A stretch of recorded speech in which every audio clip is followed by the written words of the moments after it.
I never thought about dating Juliet until it's all that I thought about.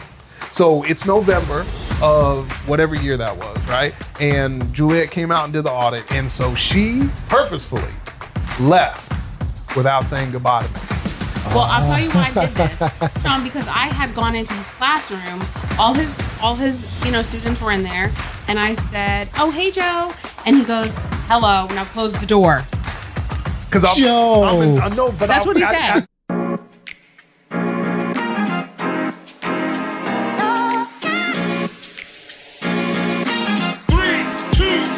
Seanydoo.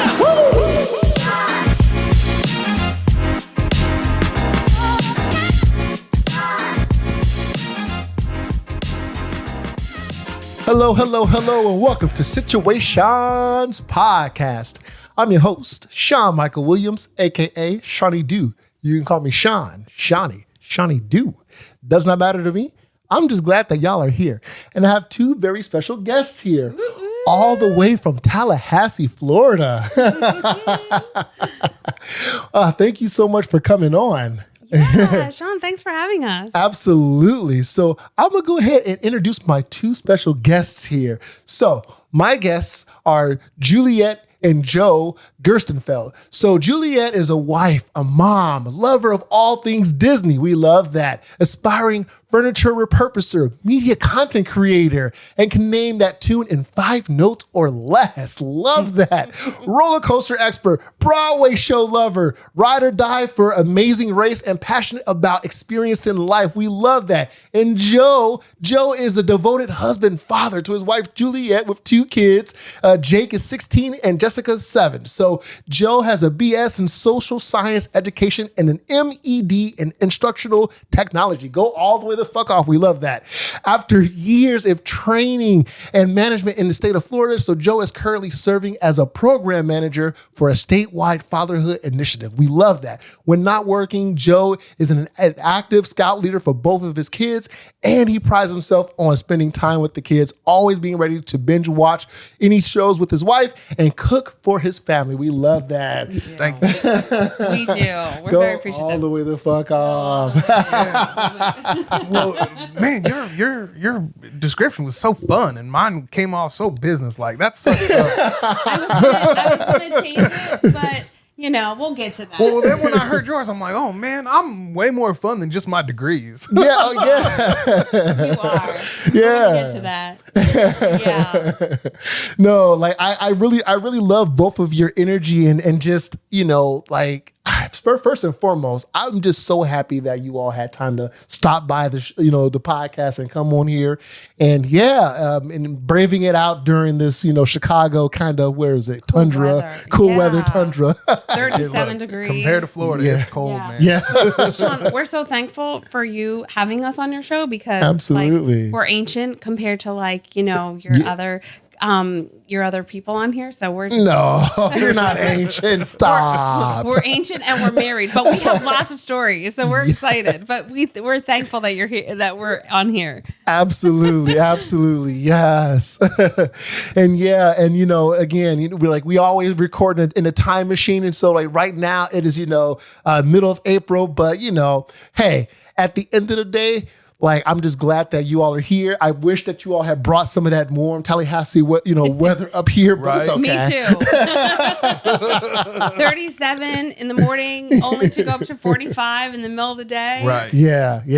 When we can have 90s.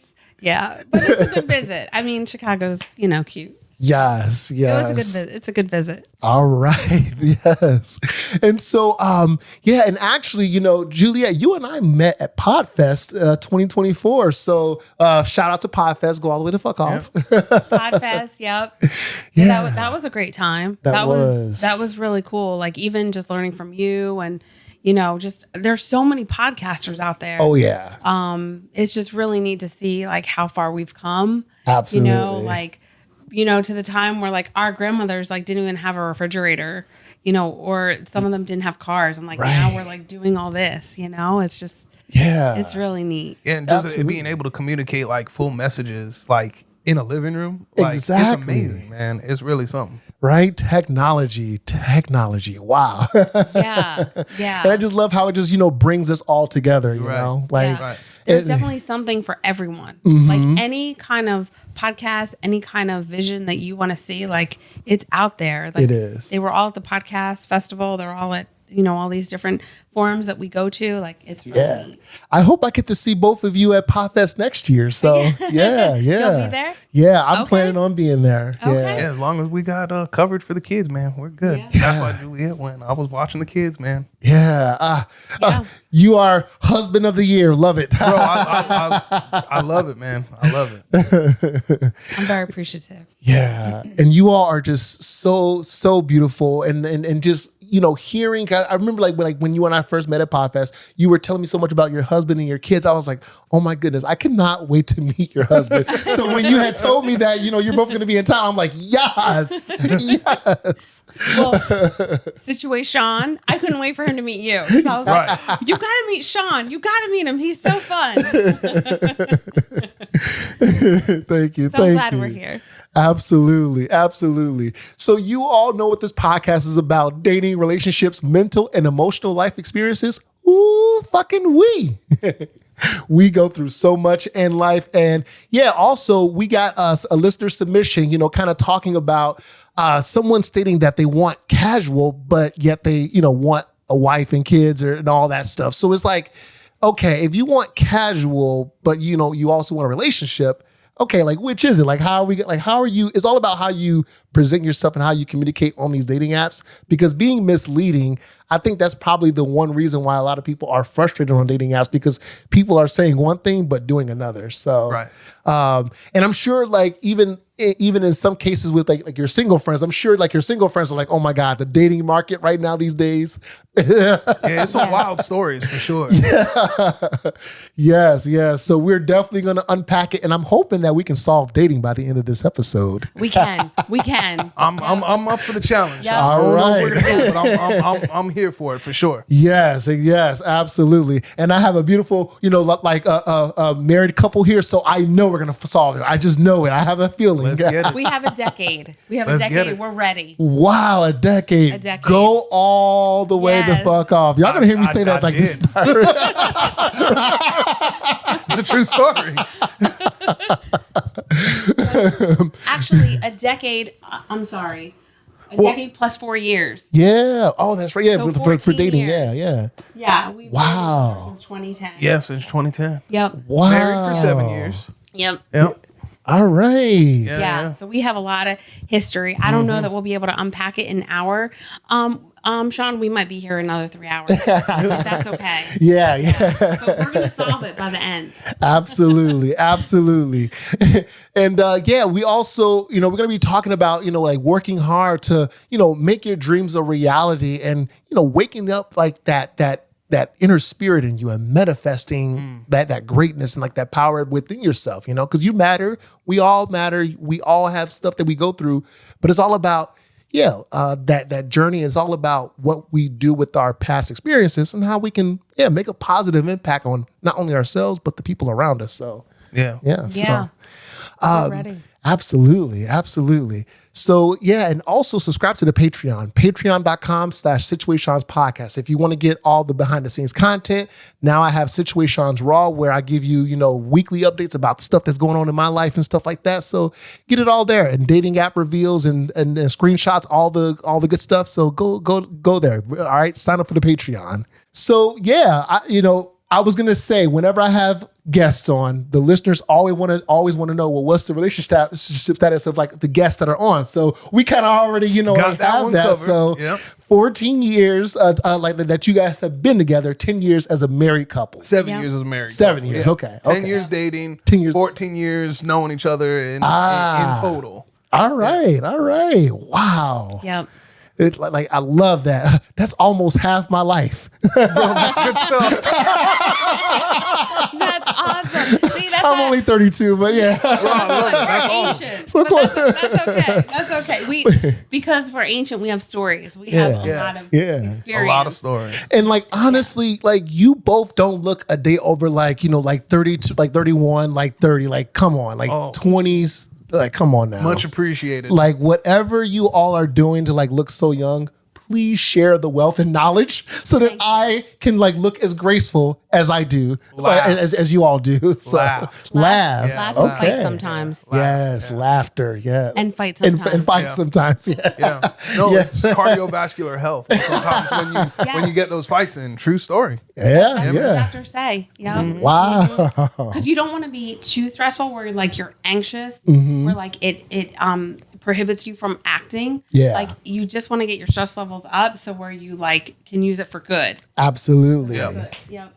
Wow. Yeah. All right. Like, you see, I knew having you both on was just going to be such a light of joy. You all are like bringing such a huge smile to my face. The listeners are loving it. The viewers are loving it. Like, yes.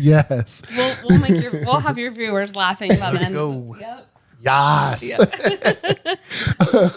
Go all the way the fuck off. And speaking of go all the way the fuck off, get your go all the way the fuck off t-shirts. If you're watching on Spotify, because now you can watch this on Spotify now. If you just go to the episode, play it, the video will pop up on Spotify. Love you, Spotify. Also, yeah, right? I didn't know that. Yeah. Like Spotify, what is it? Spotify for podcasters, like the hosting platform. Yeah, they enabled that capability for, I guess, so you have to host your podcast on that platform. It's like, it's not the regular Spotify platform that you're listening to music. It's like its own Spotify for podcasters. That's awesome. Yeah. Good for them. Yeah. And so, get your t-shirt. So like, here's a promo code here. So if you're watching, go ahead and get that promo code. And for you listeners, I know you all want the promo code too, but you gotta like, I want like the reason why I give the promo code to the viewers is because I want you to watch it. Look at these beautiful faces here that I have on screen. Hey, y'all. Hello. So Speaking of watching episodes, Yeah. Sean, if you could just pull that bag here. Yeah. Just really quick. We just got you a little something. Wow. And I want you to thank open you. it. Harley, All do you right. see? Yeah, Harley. Can we got Harley. Like if you all can see on the little Harley cam, Harley's the over bag. there. She's like hiding kind of behind the camera. She's like, "What is that?" What is that? All right, we're doing an unboxing right here on the episode. Just one more episode. I one more. love Yes. that. Oh my God. If you all are watching, you can see I have this beautiful wine glass here, just a tumbler, just one more episode. And if you're listening, that's what it says. Just one more episode. So they know. Thank you. You're welcome, Sean. So they know to binge watch all Heck your yeah. episodes. Absolutely. Thank you so much. very welcome. I really appreciate it. You all are just so amazing. You're welcome. Literally gonna bring a tear to my eye. Oh You're my welcome. God. Thank You're you. welcome. Yeah, this is an amazing opportunity. Come on. I'm gonna jump on the couch, Harley. For those listening, Harley, she's jumping up on the couch. She's giving her little hello. I'm a dog person, y'all. So And she's beautiful. Yeah, well, you've been so helpful too. Yeah. Like even off air, Sean, where I text you and we'll have questions about Yeah. podcasting, and you're so helpful. So this is like the smallest thing that we could do. Wow. I really appreciate it. you're welcome. Man. You're welcome. And I'm always happy to offer like advice with the podcast, because I know like podcasting is not easy. And No. if you all have questions about the technical stuff, processes, anything, like let me know. I'm always happy to answer any questions. Thank you, Sean. Yeah, it's Absolutely. been very helpful. Absolutely. So so tell us, I kind of gave a little bit of it away at the top of the episode, but kind of just like to rehash it for the listeners, tell us where you're coming from, and also, like where did you grow up? Like, All right, I go first? You go first. All right, cool. So we're living in Tallahassee, Florida. It's the capital city of Florida. Although it's the capital, it's still very, very tiny. Very, very small airport. So we actually flew out of Jacksonville to come up to Chicago. A little bit cheaper flights for sure. I'm originally from South Florida, so I grew up kind of Southwest Florida. Went to school on the county line between Broward and Dade County. Yeah. Went up to Florida State for school in Tallahassee. Never left. Glad I didn't leave.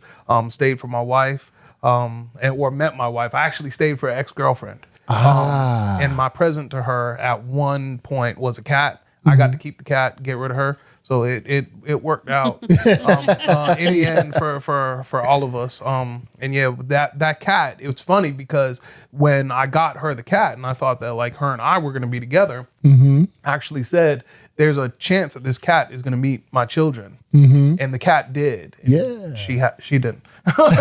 Which is all right, which is all right. It just that was not meant to be, but it was really special having that animal like for both of our kids. The cat was like 18, 17, 18 when we put it wow, down. a long life. Yeah, very long life. So it was sad, it was tough for the kids to go through that, but it's part of life. I'm working in for a non-for-profit in Florida now, helping kick off a fatherhood initiative. As y'all can tell, I'm very passionate about fatherhood and being a dad. And it's something that's needed. And so I'm really blessed and excited to be able to help kind of stir this program along and help lead this statewide initiative. So that's me in a nutshell. Happily married, loving life, man. Because I get to, live out my vision every day because I just want to be wherever my wife and kids need me to be. Yeah. And like I get to do that. So, like I can't ask for anything else. Wow. Love that. Love that. And Juliet, you also grew up in Florida? So no, Sean. So originally from Jersey. I'm a Jersey girl. All Jersey right. strong.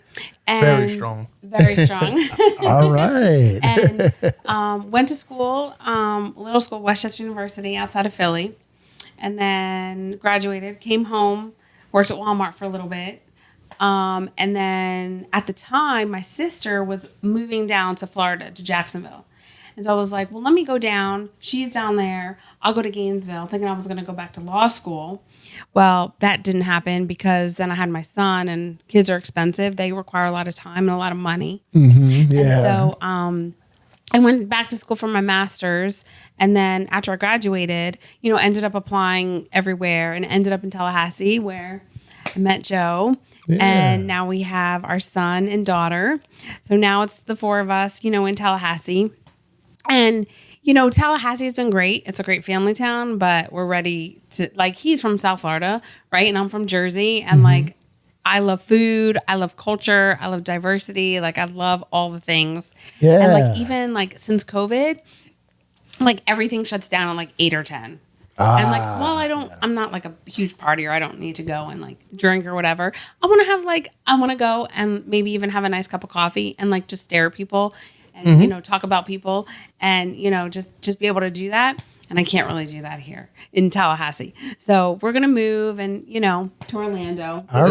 Which is right in between my family and his family. And it also has Disney. And we love, I love Disney. Yes. Yep. Oh, I'm a Disney dad for sure now. He's a Disney dad. Yeah. Well, he doesn't like anything wet or fast. Gotcha. So it's Disney is nice because it's dry and slow. Yep. It's family rides. Yeah. So it only goes a mile per minute. So that's perfect for him. So so we're ready. And I've never lived anywhere warm. Tallahassee gets cold. And still in the morning it can be in the 40s. Right. Oh yeah, I've camped at 28 degrees in that part of North Florida. It does get cold. Oh my! 28 is cold. Yeah, that is. Yeah. And we camped outside. It was. We had a blast. Yeah. Wow. He would live outside if he could. That's why we're hoping the Orlando area gives us kind of the best of both worlds because I do miss being around the city. Growing up around Fort Lauderdale and Miami, there was nightlife and things like that happening. Yeah. But in Tallahassee, it's just not there, which is okay. It's a great place to live, but we're ready to transition onto something else. But you don't go too far, and you're in the woods of Florida. So I kind of need. I need both. I want to be able to do the city nightlife thing, but then I want to be able to just go hang out with the trees and my scouts, all my little ones. So it's cool. Yeah, all right. He would live outside in the woods if he could. But this city girl, it ain't happening. And I like glamping. What's called glamping. Yeah. What's that? So glamping is where I'll go on a good hike. I will go and sit by a cool ass bonfire, but at night I need a bed and then I need my hair dryer in the morning, which means I need a shower. And it's so funny because even growing up, the RV, like it's not like it wasn't luxurious, but we had an RV with like a bathroom and a kitchen sink. And I told my husband, I'm like, I used to go camping. Yeah. And I told him, Not in the true. RV. And he's like, It's not camping. Yeah. So there's a section of the Appalachian Trail, like in Virginia, apparently, where you can literally hike during the day between hotels. Yeah. Wow. And so you can like do the day hike. I mean, you're walking all day. You got to bring your food with you, most likely, but you can leave from one hotel and land at another one. So maybe one day that's something that Juliet and I can look into. Yeah. It's kind of like the best of both worlds. And look, it's great having a shower every day. Yeah. But yeah. sometimes when you're out in the woods, you don't have that. Right. sometimes, he doesn't even have a bathroom. Like sometimes it's literally behind a tree. Oh, and those are the best hugs. When I come back from the woods all stank, and then I get to just find my wife, and I'm like, you need a hug. You've been hugless for 3 days. You need a hug. And I don't, Sean. Oh, those are the best. I don't need a hug. And when him and my son do it together, I don't need it. And we hit her with the tag team. One on each arm hugging it out. Ooh, ooh, ooh, it smells. It's great. Then that's when our water bill goes up because they have to be there for like an hour. Yeah. Facts. I love that.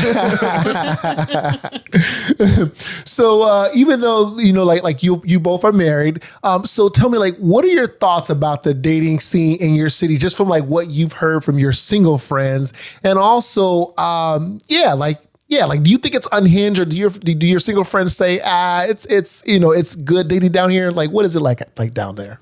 So I do get the opportunity to work with some younger fathers, in the community. So they're at one of the 2 universities that we have in town. And a lot of them, end up in not a situation, but a situation where they go all the fuck off. where they end up being fathers before they intended, right? And so from hearing from them, it's just kind of it has its positives and negatives, right? It's a very open time. People are figuring themselves out, and like really, that's a beautiful thing in my mind, right? Like the whole the direction of moving and breaking down taboos, I think is a positive thing. It's going to move us all forward, because why can't people just be happy? Like let's kind of start there.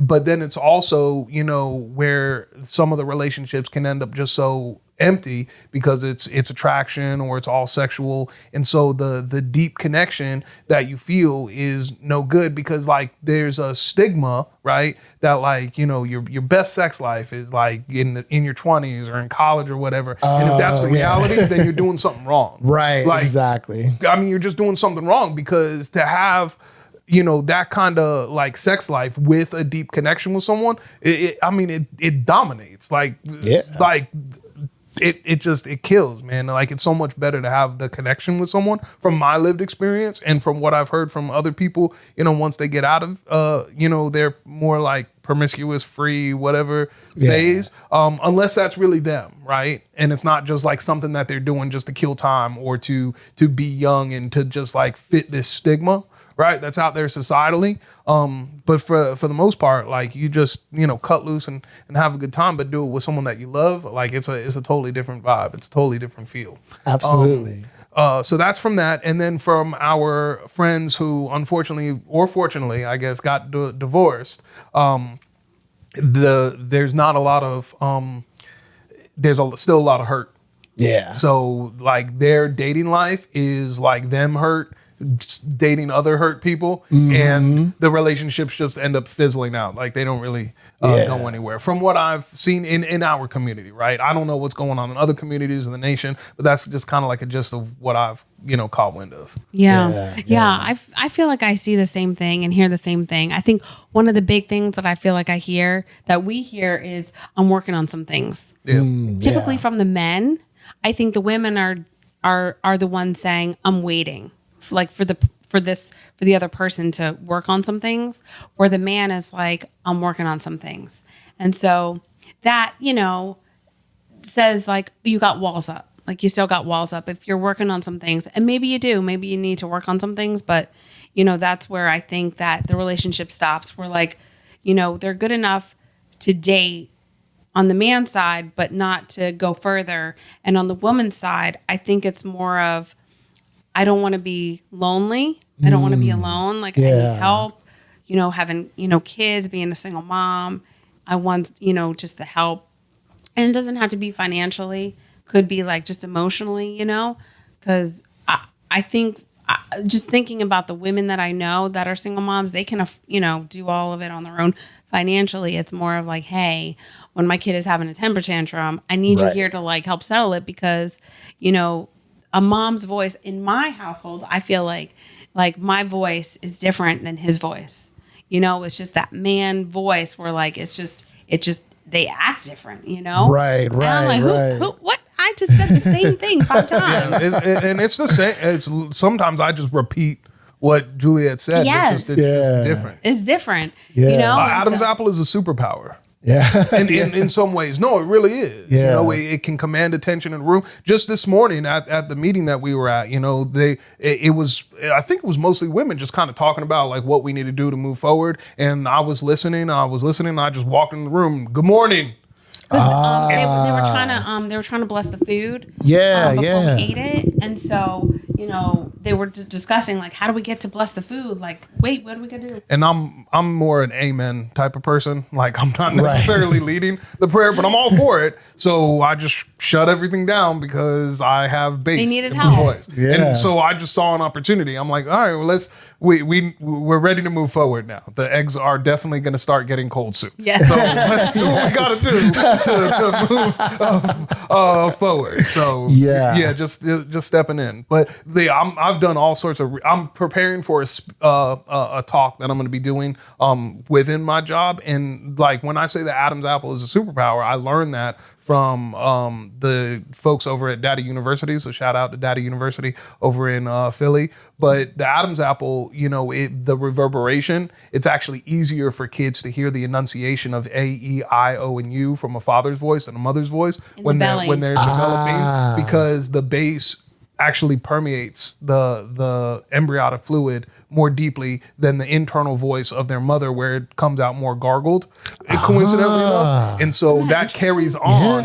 That apparently, I mean, it's really something. I'm just trying to do the research, so because their theme is kind of like early literacy, and like reading prenatal and postnatal is super, super important to developing literacy skills in kids. I hope I'm not being boring, but I can nerd out not at all. I man. love this. It's super. Like it's super dope. Like I just love all things kids and parenting and fatherhood. So I'll just nerd out with this stuff. But anyway, there are distinct differences between the voices, which is why having a mother and father is so important. And it doesn't have to be a marriage thing. It doesn't even need to be where both parents are residential, where one might not live in the home full time with them. It's the engagement when it does happen. If that makes sense. That's really what the research is more so showing. The curriculum that we use does encourage marriage, but we acknowledge that that's not going to be the reality for certain couples, or not even couples. That's the wrong word, but for certain people, and like that's okay. Yeah. Like we need to accept and acknowledge how okay that is, especially if our goal is to produce positive situations for our children. Right. Coming up, we need to acknowledge that as a society, that's okay. Absolutely. We need to acknowledge that people did whatever they did, and now there's a life here, but how are we providing for that life, and what are we doing to enable the best things for that life? And so you acknowledge that not everyone's going to get married, and that's okay, and that it makes sense. Like some marriages can be toxic. Right. And you don't want to raise children in a toxic environment. Exactly. Like at all. Right. So it's better for them to be apart. Absolutely. Yeah, and still parent together, co-parent. Yeah. Right. So they need to, people just need to communicate better overall, right? I mean, just our ability to communicate sometimes is lacking. And like communication can solve a lot of things, so you just really need to kind of understand where people are coming from sometimes and have the best pro-social communication that you can. I mean, because it's hard sometimes, Sean. I mean, it's hard, like getting into it, 14 years, like it's hard sometimes because we're two different people. Right. Living two different worlds, trying to figure out one world, and so like it can be hard, but that's why, like watching YouTube videos and like all these, videos about like these older people that have been together for 70, 80 years, negotiation and laughter. Yeah. Like negotiation. Like sometimes like we don't always have to say, what we're thinking. Right. But we always should like err on negotiation. Like how can we be more of a help to this situation? It doesn't happen all the time. Like sometimes we're just like, I don't want to be a help. I don't want to be a fucking help. Yeah. Like I don't you give need to a fuck. own that. You need to own that in the moment. Right. Yeah. Yeah. Like I don't want to be fucking helpful. I don't want to fucking care. Like I don't fucking care. Like I just, I just want to leave. Actually, that's actually what's happening. But but then you come back because then you realize like my life is better with this person than without. So okay, I'll work on it. That's fine.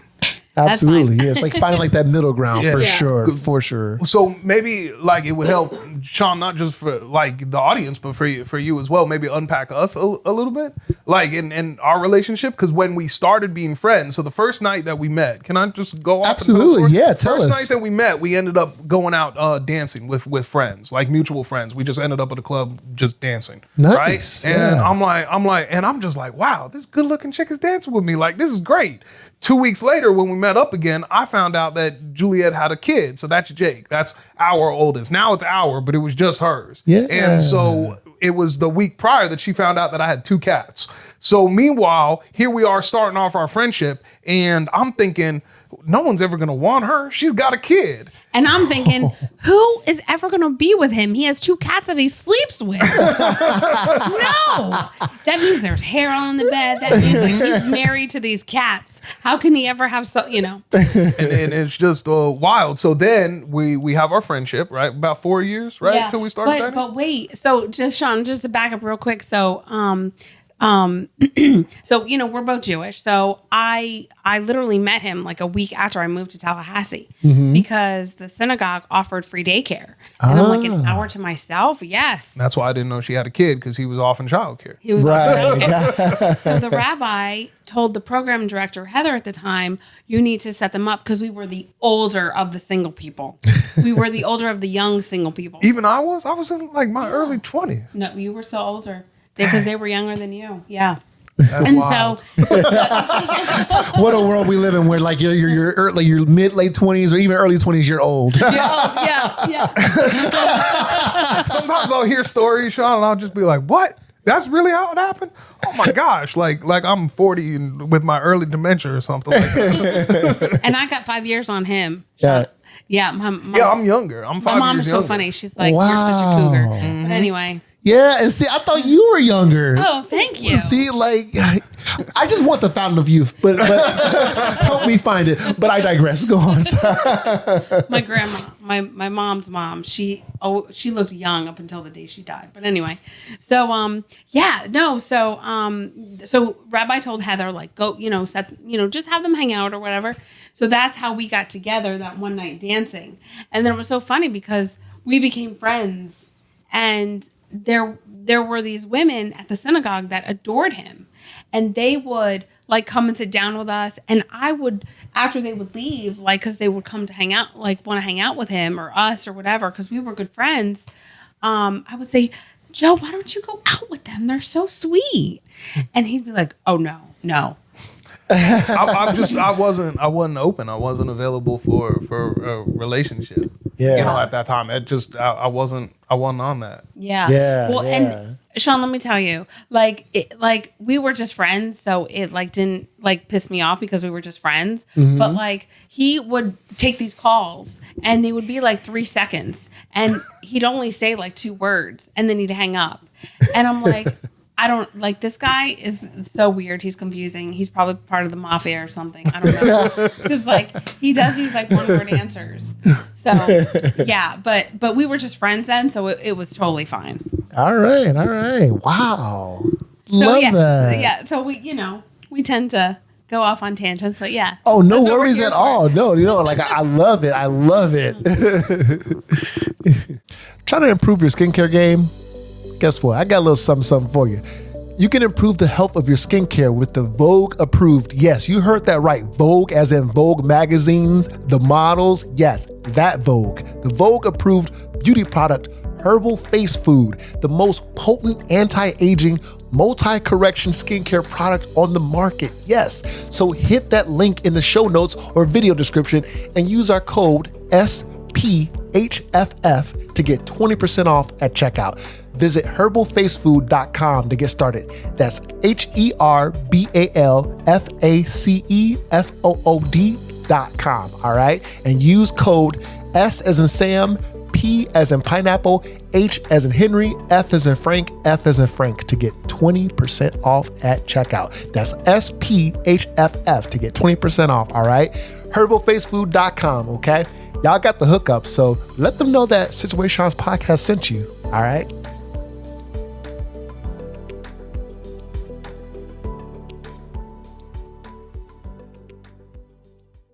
So are there like any interesting or like fun like stories from the past that you want to share with us today? Oh yes, we have them, Sean. Yeah, we're going to be here for another 3 hours. Yeah. Well, basically, like at some point in our friendship, Juliet decided to like break it down for me and No. You had asked. What did I ask? Okay, Sean, here's what happened. So we're good friends, and at the time, I had been with a state agency for Florida, and I was traveling every quarter. And every quarter, I would travel with our board that was over our federal money. And I had asked him, like, hey, like, I travel, this gives you a chance if you want to join the board to travel as well. You can travel and, like, go to different places. So, like, you get away. It's like a nice little vacation. They pay for you. And not only that, then you get to, like, because he was already a teacher. He was already teaching at, like, a DJJ school. Mm-hmm. And so this would just give another viewpoint of like DJJ for your audience in Florida's Department of Juvenile Justice. Okay. Yeah. So all of my students were sent to me by their probation officers or the court system directly.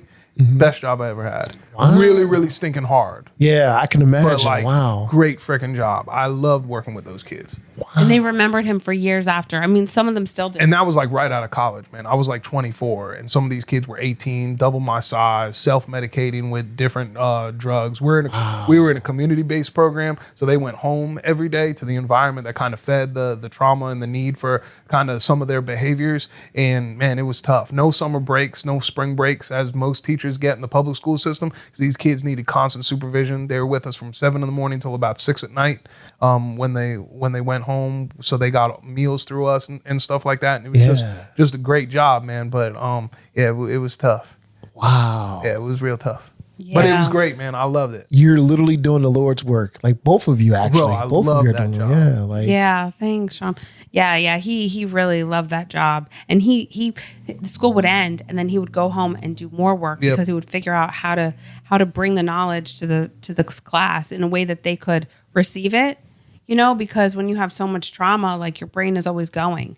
And when you're worried about food, like he has to figure out, how do I get my kids food? And so that they can learn in my environment, So like you always had snacks in there. Always had snacks. Yep. On state testing mornings, I became so friendly with one of the managers at the McDonald's that on state testing mornings, they'd have like 50 sausage biscuits ready for me in the morning. I didn't even have to pay for them. By the time I was in like my third year teaching, because they knew me. And like, even when others stepped away, like they had enough with itness to tell the next manager, like, this guy's going to come by on state testing mornings. And like so many mornings, they gave me like free stuff for like all of our kids. So at least they got something to eat before they took their test. Yes, absolutely. Wow. Yeah, because breakfast is like one of the most important meals of the day. And so the fact, I know like a lot of kids that, you were working with, I know probably didn't have like so wow. Yeah. But I was so focused on that job that I was emotionally constipated. Even though I knew I wanted to get married and be in a relationship, I was like a dud. Yeah. Right, So here's what happened, John. So I had asked him like, hey, like you can travel and like do really good work, even like, giving where the money should go to. And he said no, he's, a teacher, he's busy, yada, yada. And I was Fear like, of okay. success. Yeah. And then, during that same time, he came to me and he was like, how do I get a girlfriend? Like, how do I get a girlfriend? How do I get a wife? Because at the time, his mom was going through breast cancer at the time. Oh, and wow, that really, so sorry. yeah, put things into perspective for him. And so he came to me and he was like, I like, tell me how. And I was like, do you really want to know? And he was like, yes. And I was like, are you ready for the truth? And he was like, yes. And I was like, you're emotionally constipated. Like, you're not ready. Like, you have walls up. And he was like, so this was his word. He'd be like, interesting. That was his reaction. and then I would be officially pissed off because that's all he would say. Like there's a lot happening up here, and he wouldn't say anything else. I'd be like, what does that mean? Like, okay, like, yeah. Like, and he was like, well, what do you mean? And I was like, I'm like, we're just friends, but like, when a man talks to a woman, like a man will typically say in a normal conversation, like, hey, you look pretty. Hey, nice dress or whatever. I'm like, you never say that. And like, we've been friends for a long time, right? And like, in order for you to move on, like to get something, you have to be more emotional. Yeah. And so he was like, oh, well, you do look nice. And I'm like, okay, thank you. I gotta say it again. She's always been the hot chick with the kid. Yes, right? And so, so that was like, I think that was like the starting point for Joe to be like, okay, let me look at this more introspectively. Because a lot of what I was telling him, like another time, the rabbi story and Stephanie story. So let me tell you, Sean. So his grandfather died. So sorry. His Zeta died, and he called me up. Now we had been friends for, I don't know, a good 1 or 2 years by now. Mm-hmm. He called me up, and he was like, so I didn't want you to find out from the rabbi, so I'm telling you, my grandfather died. Is that really how I said it? Yeah. And like, we had been friends That's for like wild. 2 years. Yeah. Bro, I'm so open now. Yeah. Like, it's now so crazy hearing like the hearing old these version stories. of you. Yeah. But bro, it's real. It's true. The walls, Yeah, you man. know? It's even like, all the guests and like Love is Blind. Like, I mean, all of us, right? We have our own wall, right? And some walls are higher than others and whatever. But yeah. And so it was that I was like, okay, like you're telling me this because somebody else, you don't want someone else to tell me. Okay. So, and through that, I think it was through that was the starting point, When I kind of put together, like, it was important for me that I wanted to marry a Jewish woman. Like I knew that culturally, like, that was important. That was how I wanted my children raised. And we're not like uber Orthodox or anything like that. Like, we were out doing all sorts of stuff today on a Saturday, but like, it's significant and important in our life, right? So I'm analytical, right? I got a master's and whatnot, was thinking through it, and I'm like, wait, so if this Jewish woman knows that, her friends might know it too. And so so it took me a week to put that together. The next week I was in therapy. Like that. Like, because I saw the need for the task, like, right, to break through. And so first meeting with the therapist, she says to me, so what brings you in? Oh, my friend said I'm emotionally constipated. She's a Jewish woman. I want to marry one of those. If she knows that, the other ones might know it too. So I got to fix that. I like, very matter of fact, very clear. And then she asked him, okay, tell me about your family relationship. It wasn't even a family relationship. It was like, tell me about your relationship with your father. And I'm like, I'm here to get a wife. What the fuck do we need to talk about him for? And then she's like, and that's why you're single. Like, she didn't say that, but like, but like putting, she like, indirectly insinuated that. Yeah, she knew as soon as I'm like, what the fuck do we need to talk about him for? Oh, she's like, all right, and that, all right, now I know where we got to put in work.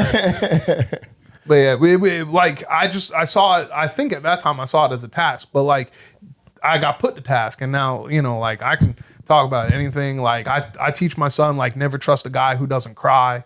Like, you know, it's important. It's important to be able to express feelings and talk about what's on your mind. For sure. Yeah. There's another story, Sean. Yeah. That, we were talking about, you heard me say the mountain. So we were having Chinese dinner. Japanese. A Japanese Bomb ass bento box. Oh my gosh, Azu. Oh my gosh, it's so good. It's such a good restaurant, right? So we're having dinner there, and he's so funny because he comes up with names for people, right? And so this young lady was serving us, and I feel like she had on just as much black eye makeup as I do. So, right? Not even close. But Joe says she had a lot more, but I love the black eye, Yeah, like the smoky effect. I'm not saying it didn't look good. I'm just saying it was so dark and so thick. That I called her Black Hole the Waitress. And so when we talk about that night, we're like, oh, it's during when we were served by Black Hole the Waitress, and she was so sweet. But she a phenomenal, very nice lady, and there was no disrespect meant by it. Just that's how my brain processes things. So I love that you're seanydoo, because I might have just instinctually started saying seanydoo on my own. just It's phenomenal. it's phenomenal, right? Well, and it's so funny because I'm like, when he said that, I was like, don't I have a lot? And he was like, no. And I'm like, okay, whatever. But so we were talking, and he was saying how he could and had this vision of going up to the top of the mountain and just studying. And I was like, well, how are you going to do that? How are you going to have kids then if you want to get married? Like, you can't do both. Like, it's either one or the other. And his response again was, interesting. But I was processing a lot, Sean, I was officially pissed off because I was like, he says that all the time, but like, he doesn't say more. He's got to say more. Yeah. Right. And so of course he gets the head roll, and like I push in, I'm like, okay, what do you mean? Right. With a face. And so, so we were just talking, he was just talking about that, but yeah. All right. Very eye-opening. Yeah. So fast forward. So that was that. And, some things get blurry. But anyway, so then Martin Luther King of 2014. Before that, so Juliet worked at the state agency that oversaw the company that I work for, right? Okay. And so they encourage folks from other areas of the State Department to come out and help with the audits because it's beneficial. You learn more. But because Juliet had a kid, it was easier to do an audit for an in-town site than an out-of-town site because it was less travel for a single mom. So she ended up coming and auditing where I work. All right.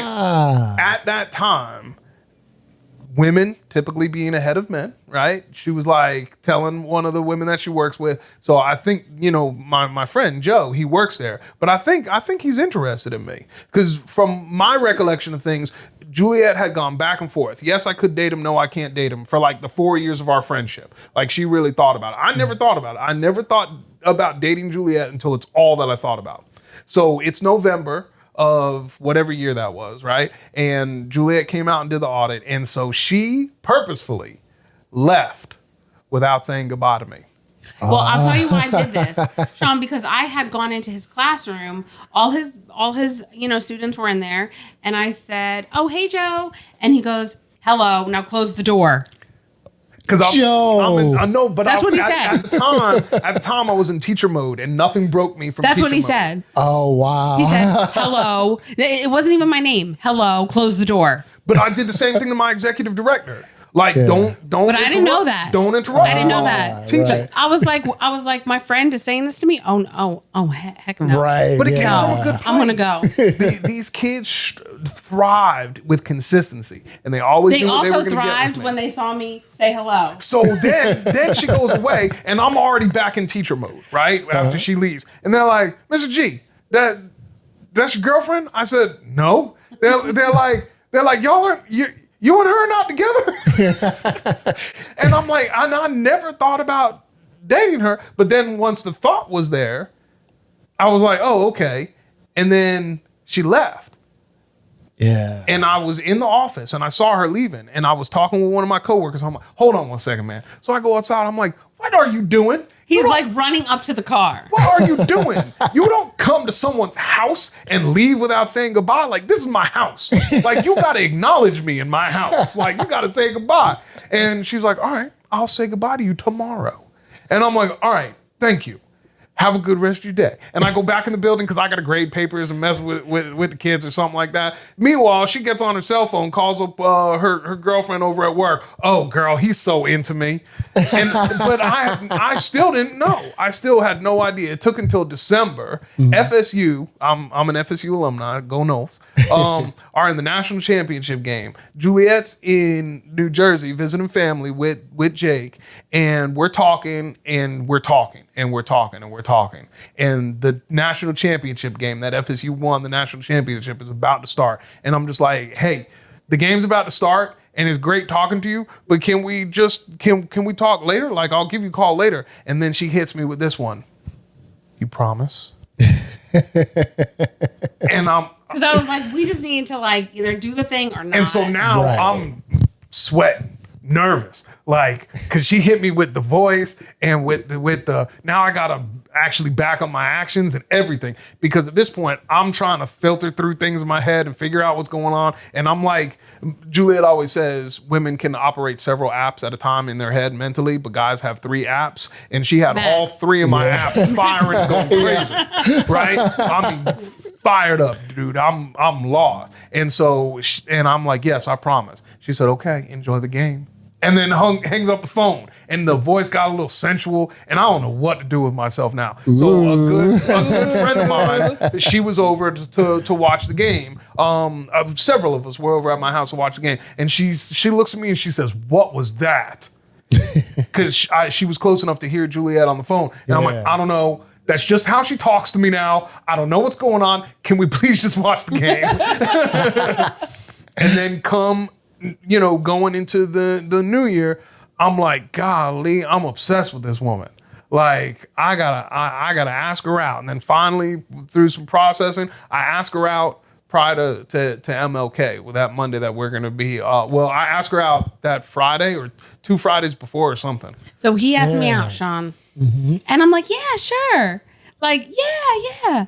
And he was like, no, I mean like a real date. And I'm like, yeah. Not us with our lunch plans to go to MLK because we're both off work. We already had plans. Had plans because it was normal for us to just hook up and go to lunch or whatever. I mean, because you got to think about it, Sean. After 4 years of friendship, I had gone out on dates with women that she encouraged me to go out on dates with. And she had to like run an errand or two some weekend afternoons, and I was home, and she just dropped Jake off with me because Jake go on dates. Jake and I would go. Oh and yeah. I babysat for Juliet when she was dating people because in my mind there was nothing else there until that's all that was there. I don't know what clicked, but once it clicked, Sean, that was it. I've been obsessed ever since. It hasn't stopped. I'm obsessed with her right now, sitting here. It's never stopped. I love that. Yes. When you asked, like, what's your relationship status, Sean, I was thinking married and monogamous. Yes. Married and monogamous. I mean, to each his own. To each his own. Absolutely. But no, like he asked me, like, no, I mean like a real date, and I'm like, yeah, sure. And he was like, not the MLK one. No. So we get to the MLK, lunch. But before that, so when she said yes, and I'm like, all right, well, I'll see you, MLK, or I'll see you MLK, because that was on a Friday. We were gonna go out for lunch that Monday, and I'm like, all right, I'll see you Monday. When she turned and walked the other way, I knew right then and there I was gonna marry her. Wow! I knew instantly when she said yes, and it freaked me the fuck out. Because I'm like, how in the world is this who I'm marrying? Like, what happened?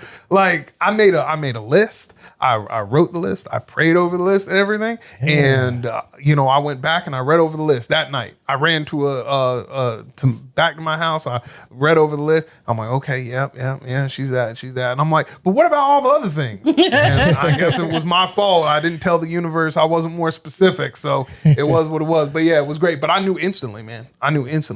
That and he was, and what'd you say? I better not tell her. And I'm like, I better. Well, no, that was at. So we're out to lunch, MLK Monday. Joe, I've been thinking about us going out. I'm like, oh, yeah, where you want to go? No. Let me finish. I've been thinking about us going out, and I don't think it's a good idea anymore.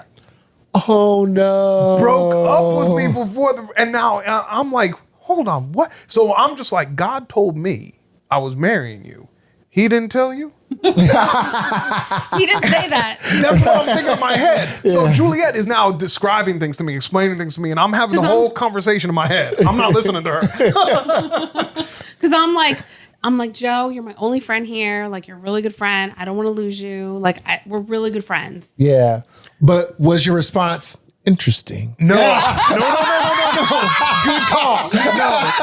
Yeah. Literally just went all the way the fuck off.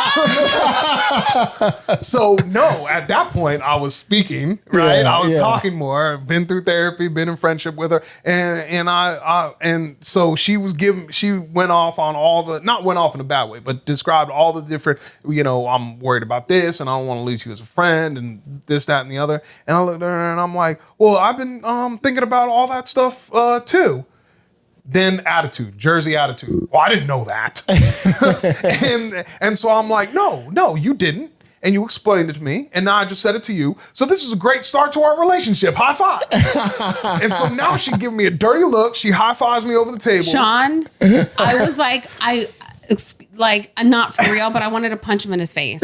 So when he said high five, I'm like, no, people who date don't high five. I mean, we do now, now that we've been together for so long. But at the time I was like, no, I don't need to high five you.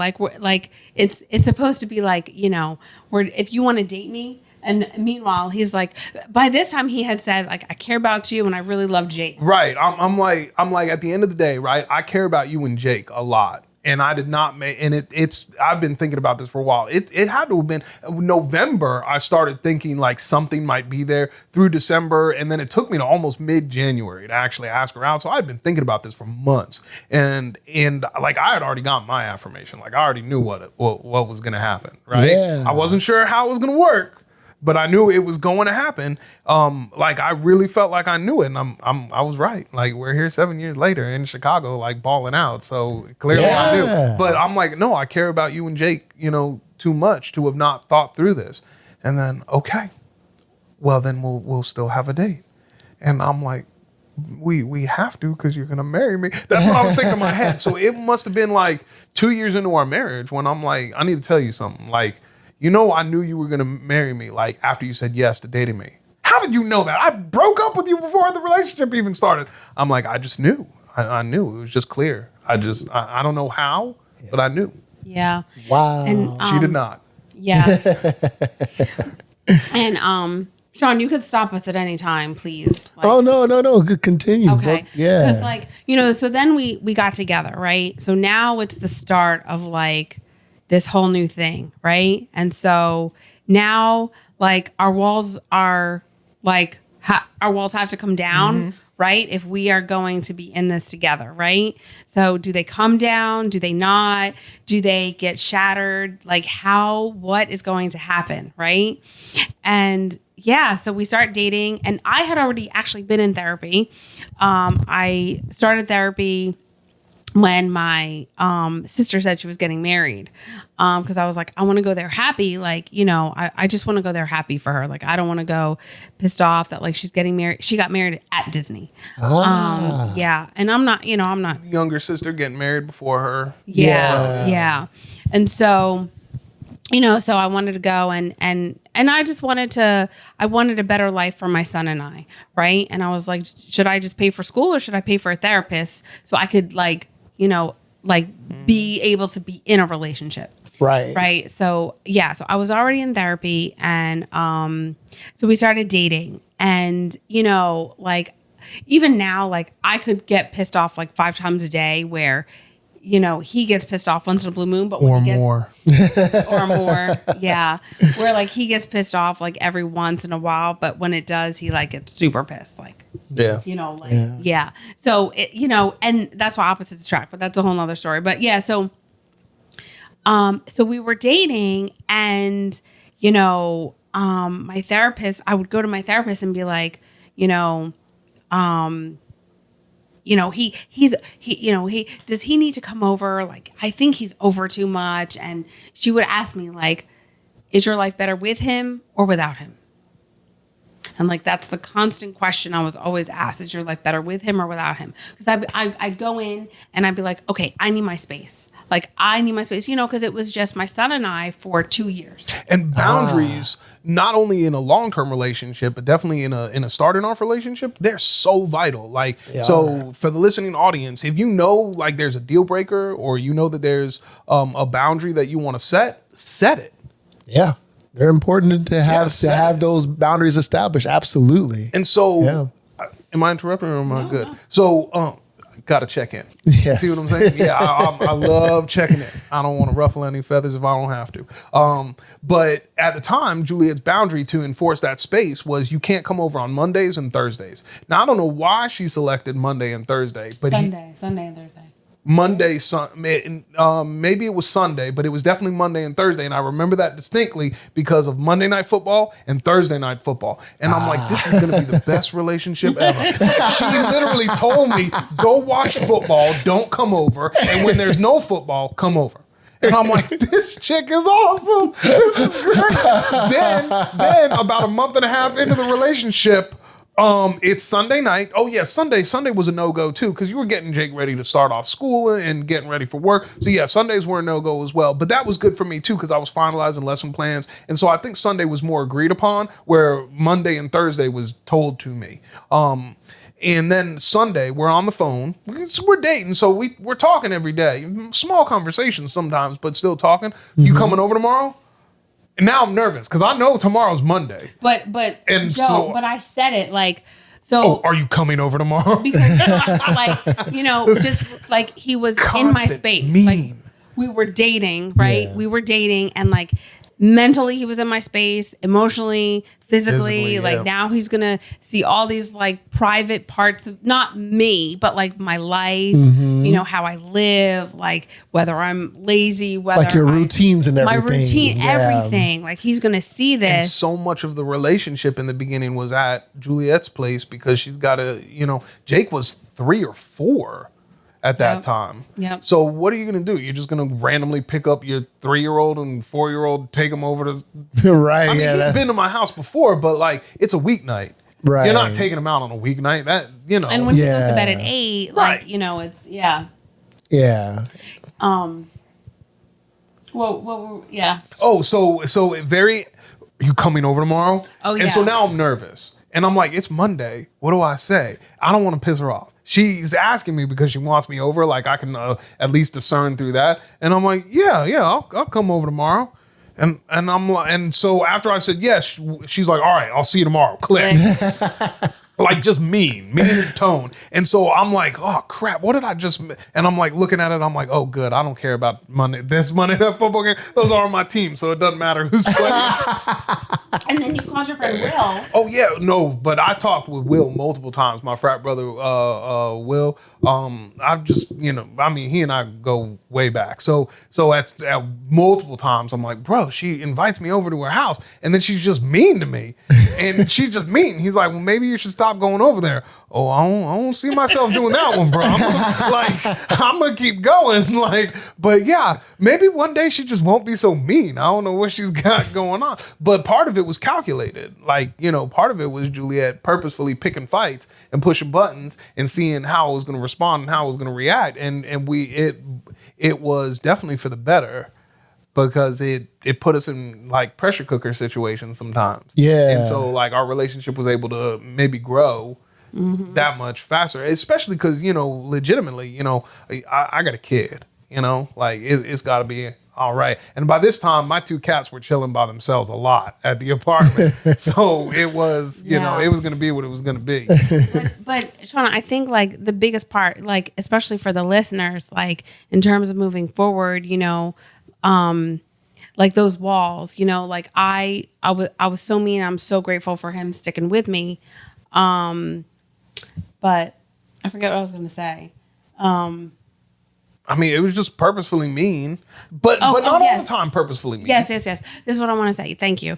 I would start fights with him, like on purpose, because, they say like how, like the best relationships are like, how do you deal with me at my worst?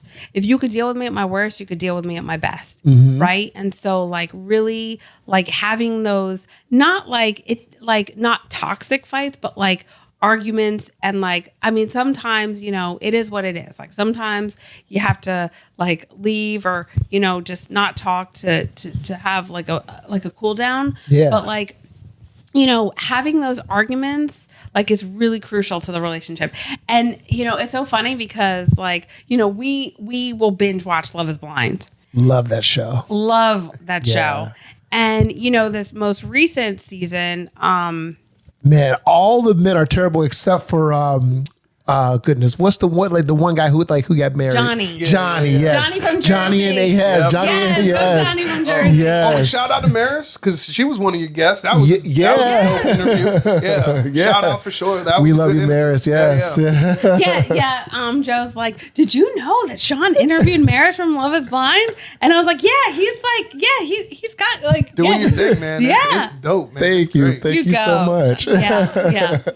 But yeah, you all were binge watching Love is Blind. Yeah, we're binge watching Love is Blind. And like there was a fight or an argument, whatever, between Chelsea and Jimmy. Oh yeah. Yeah. They argue all the time. Yeah, right. And so one of the fights was, she was really upset that he went out with his friend. Yes, yeah. And it's just so interesting. We love Love is Blind, but like, and this happens with any show where you want to make it dramatic, but like they add the dramatic music, but like it's literally like a fight they should have, but Right. B, because Jimmy should be just allowed on a regular night to go out with his friends. Like in a normal relationship, like that shouldn't even be a thing. Like no dramatic music, like because Joe goes out with his friends. That's a normal relationship. Right. We need space and time away from each other. Yes. We need space and time away from our kids. We need space and time just to like be with ourselves, to understand more and learn and grow, because we are forever changing, right? Absolutely. Like we are not the same people we were 10 years ago. We're totally different. And so it's just very, very necessary, A, to have the fight, but B, like think about like, is this fight even necessary? So like that, it was just so interesting because we'll watch this show and we'll stop all throughout the show to be like, what was that? For commentary. Yeah. Commentary. Yeah, because like we're like, poor Jimmy. Like, and Chelsea had been drinking. Yeah. So like when you add alcohol, that's a whole nother like realm, because like, we're so boring. Sean, like we drink like once a year, like for parties or whatever. Social drinkers. Yeah. Yeah. Yeah. But the interesting caveat to that conversation, that disagreement that they had, was that I guess Jimmy had slept with one of the friends that he was out with, like Yes. earlier on. And so, like, from the Judeo-Christian perspective, you plant a seed, you reap it. From the, more Eastern religions, you got like karma and things coming back to you. And like, so you got to be mindful of what seeds you want to plant in a relationship, because no farmer puts seed out there and then, expects every single one of them to come up. It's not going to happen. Right. And so you never know how the seed's going to rise, and you never know what harvest you're going to reap. You expect apples if you put apples in the ground, but you don't really know if the tree's going to grow and if it's going to bear really, solid fruit, or if it's going to bear like terrible fruit. Like you just don't know, right? And so, like from my standpoint, like that's a deal breaker. Like if the person that you're going to marry is uncomfortable with that, then that's what do you want and why do you want it, right? And so that's like for me, like. If Juliet would have made that argument because I'm friends with this woman that I slept with, we're not friends anymore. Nope, you can't do it. Yeah, we're just not friends anymore. Like it's that simple. It is what it is. Like everything has a season, right? And our season is now over. So it is what it is. Like, because, like you say, Steve Harvey says straight men, right, can't be friends with women, right? And so like, and the same for me. Like, if he was talking to an ex, like, Jimmy, like that was not cool for Jimmy. Like Jimmy, like if he really, see, that comes back to the walls. If you're ready for marriage, right, all that other stuff has to go away. If you're ready to elevate your life, then you got to get rid of the old one. Mm-hmm. You got to get rid of the old one. Yeah. And so in order to do that, like, he'd have to get rid of the, now if he sees this woman in public that he had, sex with, fine. But like, you can't be calling her up on the phone, like just shooting the shit. Like, hey, how's it going? Exactly. Because you have this past, and if you're like going to marry someone, then it's a totally different story.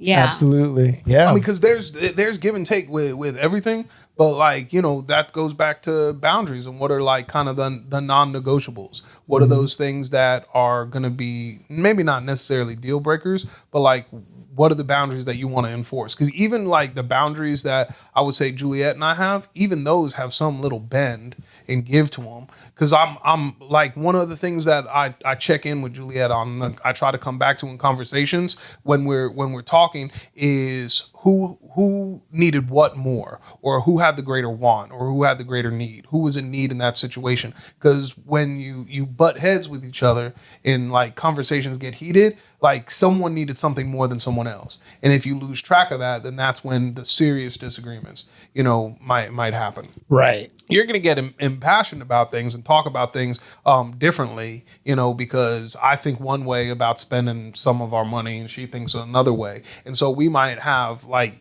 an impassioned conversation, but it doesn't mean that we're necessarily angry with each other. Where in other situations, we do get angry with each other, like where it's just, done. Yeah. You're just through.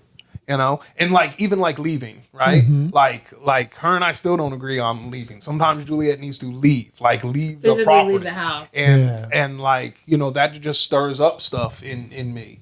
But, if I'm not accepting of that enough times, like what's the threshold, right? Right. And I don't want to put her in that situation. And so it works for her. And so now it works for me. I still don't like it.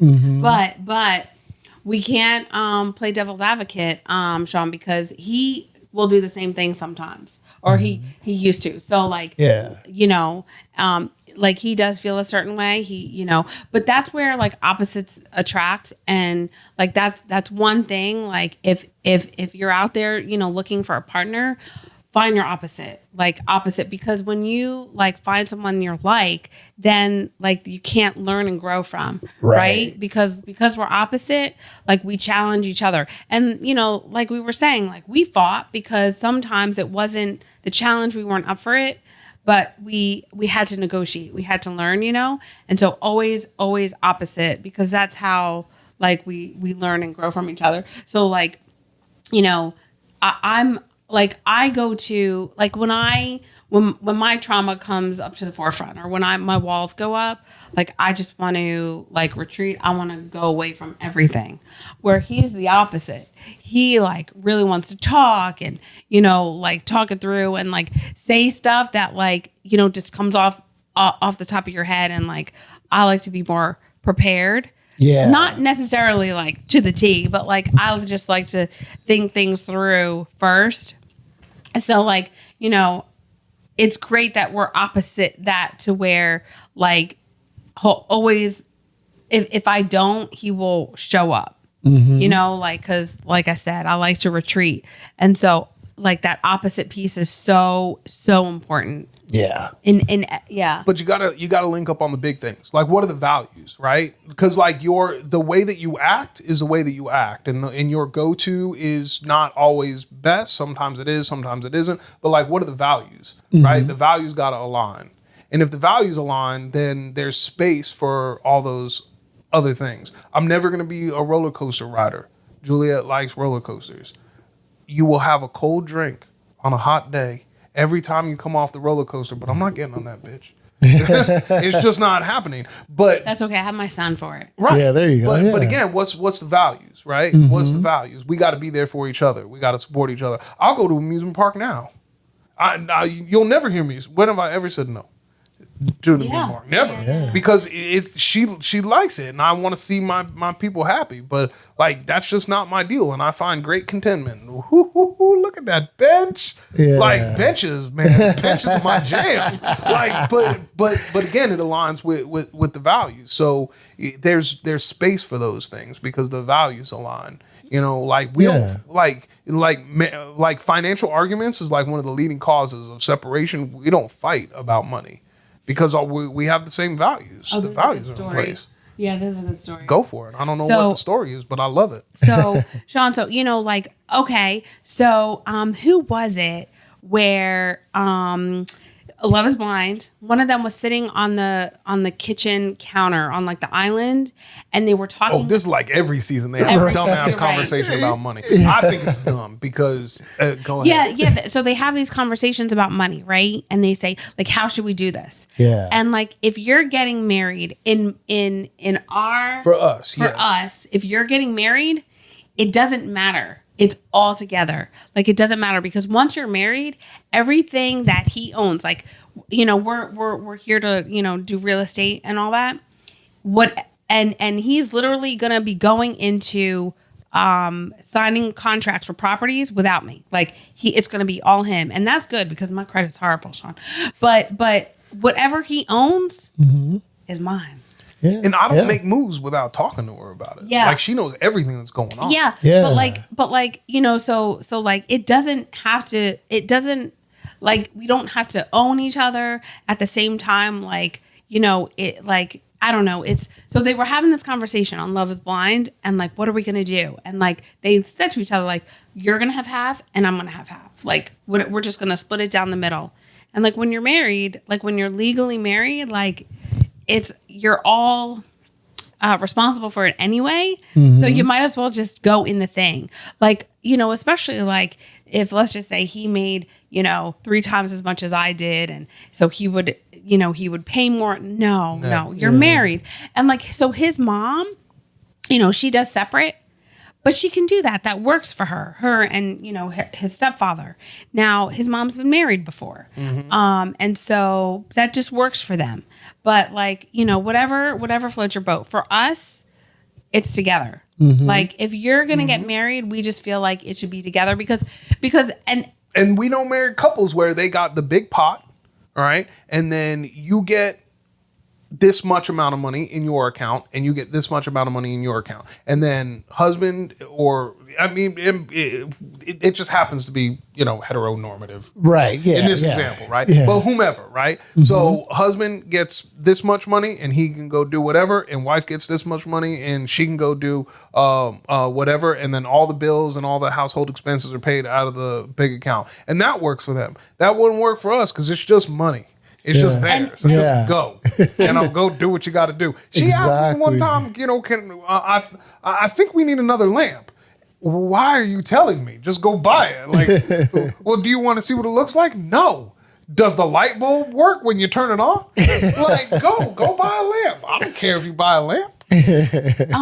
Sean, as a woman who feels, you know, woke and enlightened, it scares me, you know, when people want to have separate bank accounts, because to me, I need to understand, like, it's very, you know, they say, like, if you want to succeed, you have to talk about finances in your marriage.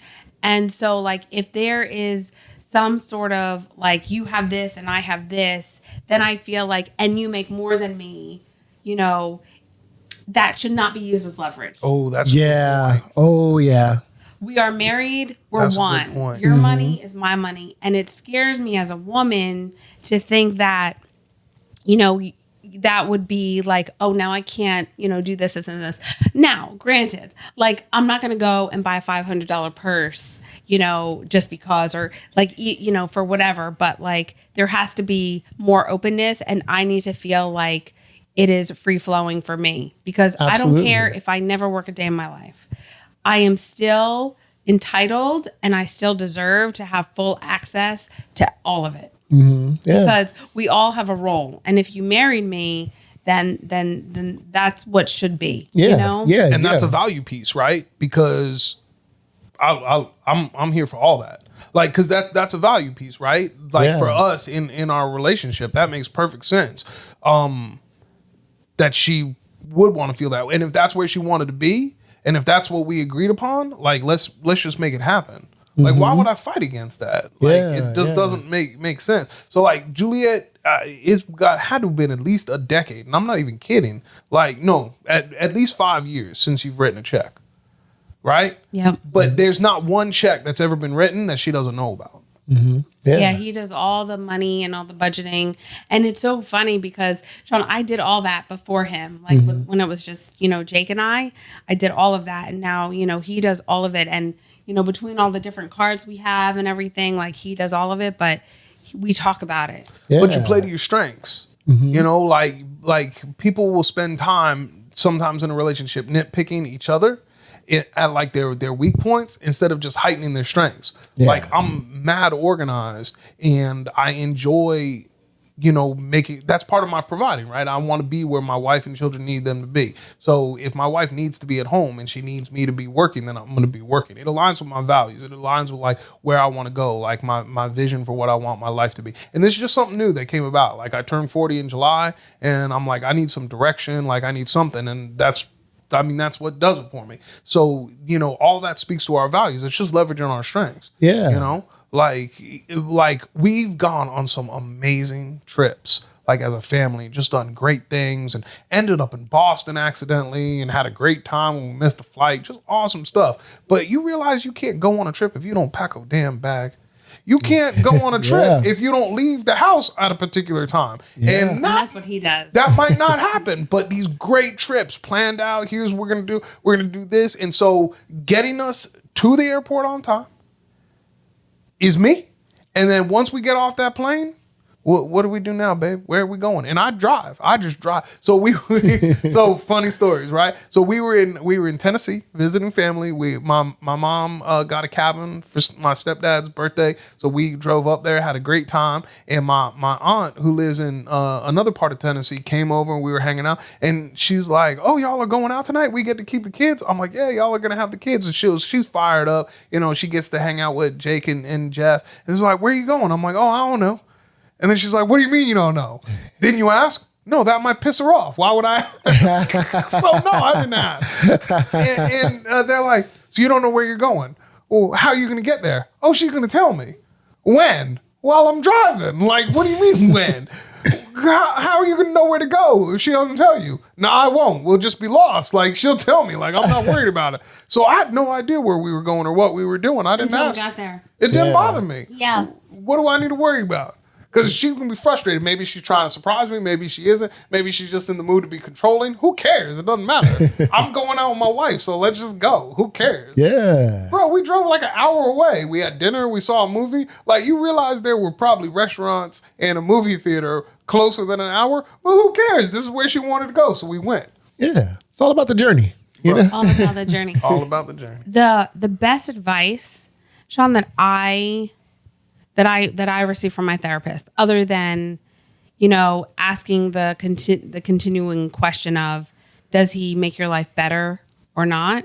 Does he, when you're with him, does he make your life better? That was like the best question, because it really, made me realize, like, I can do this. Like, I'm going to put all my fears aside and I'm going to be present in this relationship. I'm going to do what I can to like keep the relationship, But the other piece of advice that I really was like the best was, she said, outside of morals and values, all relationships are negotiation.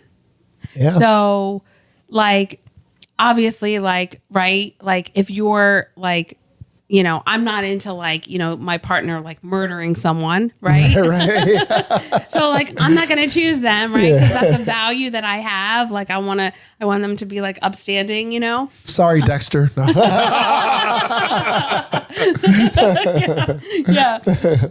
So like, and it's so funny because, so where she says like outside of morals and values, it doesn't matter. Like you can fit with multiple people because any relationship takes work. Yes. It all freaking takes work.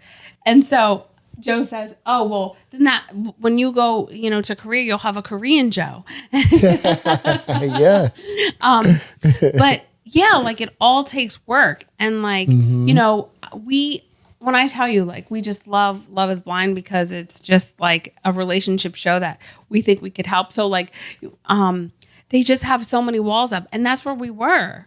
Like we had so many walls up. And when you're willing to break down the walls and like really like know that like no one is perfect, everyone farts, everyone like has bad breath sometimes, like and everyone like we all are bipolar in some sort of way, right? Like we all have things that, you know, piss us off or whatever. And through that experience, if the other person is the same as you, willing to be open, like you learn together, you know? Because like while we have had like fights, right, that the neighbors probably heard or whatever, we always come back. Yes. Right? We always come back because our life with each other is better. And so like really like understanding that, like, okay, we said some shit we probably shouldn't have. We said some hurtful shit we probably shouldn't have.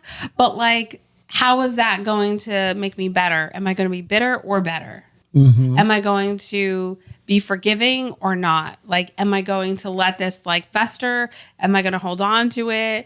Like, and you know, we as women, especially 5 years ago, on the 5th hour. Right. Remember every detail, every set, right? It happened on a Thursday. It was raining. And I'm just like, is that what I sounded like? Is that how I said it? I don't remember it like that. Yeah, like, you know, like if we could put, you know, that aside once, you know, obviously the fight has to happen. Like the walls can come down. And like, that's literally what I found. I think even, you know, just looking at myself and my husband, like the walls, it's the walls. And it's the invisible wall. And so like, how do you like know your worth? How do you realize like whatever it is, like whether it's going on a date and saying, like, I'm not going to wait the day or two. I don't even know what the rule is. There a rule now? Like, you have to wait? Like, no, like my therapist was like, no, call them. If you know, call whoever, you know, while, you know, I started dating. Cause after I, you know, started seeing her, she was like, you got to get out there. And I'm like, okay. You know, so like, no, you don't wait anymore. You go on the date. And if you want to call, you don't have to wait for him to call. You call. And if he doesn't respond, then he's not the one. Or she, there you go. Or she's not the one. Because no response is a response. It's like, Yeah. Because even, you know, you had one of your guests on, and it's like, yeah, ladies, shoot your shot, like for sure. Like, exactly. Why wait? Because it's all work. You're gonna work no matter what. Like relationships are work, and they are really, really hard work sometimes. But that doesn't mean hard work is not a bad thing. Like work is wonderful. Like work is great. But where are you gonna put in your work? Are you gonna work on the front end, or are you gonna work on the back end? Because you're gonna work regardless. Yeah. Absolutely. And the same thing with sex too. You know, Sean, like, you know, should we wait? Should we not? For me, because of my walls, he was waiting. Meanwhile, I know good and well that wasn't true for everybody, because how the hell did you get a kid up? And so it's always the good ones, right? I'm just like, I know once in your life you did not have this rule, because we both love the proof that you did not have this rule. How long is this joke gonna make you wait?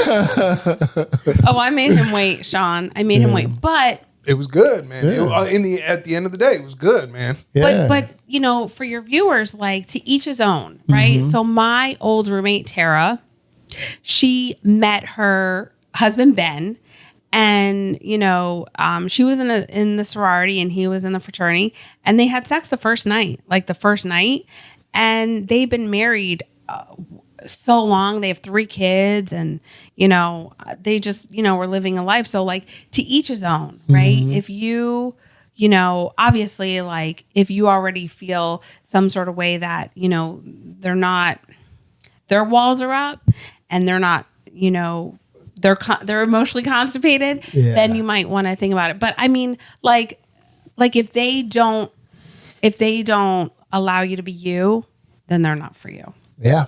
And the same thing for you, you know, on the receiving end, like, you know, it's really being introspective, you know, like understanding that our walls are up and like, how do we tear them down?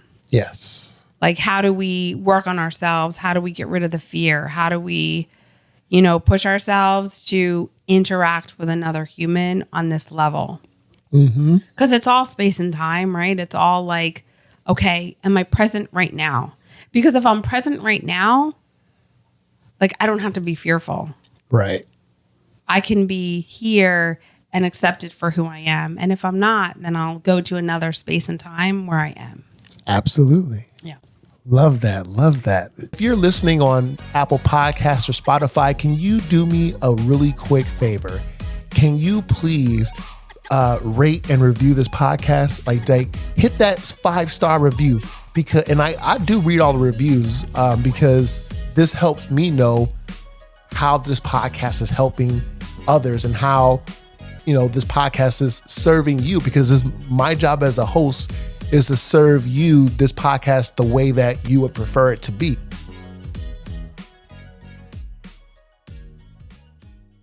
So Julia, you have an Instagram account and a TikTok that I saw that it's like your Instagram is make work motivating. Love that. Yep. Very inspirational quotes and like, I guess, just words of affirmation as well. Really love that. So I kind of want to know, like, what inspired you to start the Instagram page, and also like kind of what inspired like all of that creativity to go into that in your TikTok. Yeah. So I've been around for a long time. I'm not ancient. Only 29, 30 years, but okay. Right. Who's counting? And, what I realized is we all wear masks, right? We all have a mask. And we all just want to be accepted, right? That's what Oprah says. We all just want to be accepted. And so how do we do that? And it's really, like, at its core, just being present. And how do you be present? If someone is walking down the street, right, for all your viewers, like all of us, like, we're all going through something, always. It doesn't matter where you are in life, like, we're all going through something. Mm-hmm. No one is exempt from pain. No one is exempt from trauma, right? Yes. And so when you are feeling really low, when you are feeling really anxious, when you are feeling super sad, or if you're just having a bad day or whatever, and you look at other people, right? If you're walking down the street, or you go to a restaurant, or you go to the food store, or you, whatever, if you're watching TV or you're scrolling, and you look at the people and you literally stop yourself right there and you look at them, just know that, like, they have a mask on. Yes. They all have a story behind that.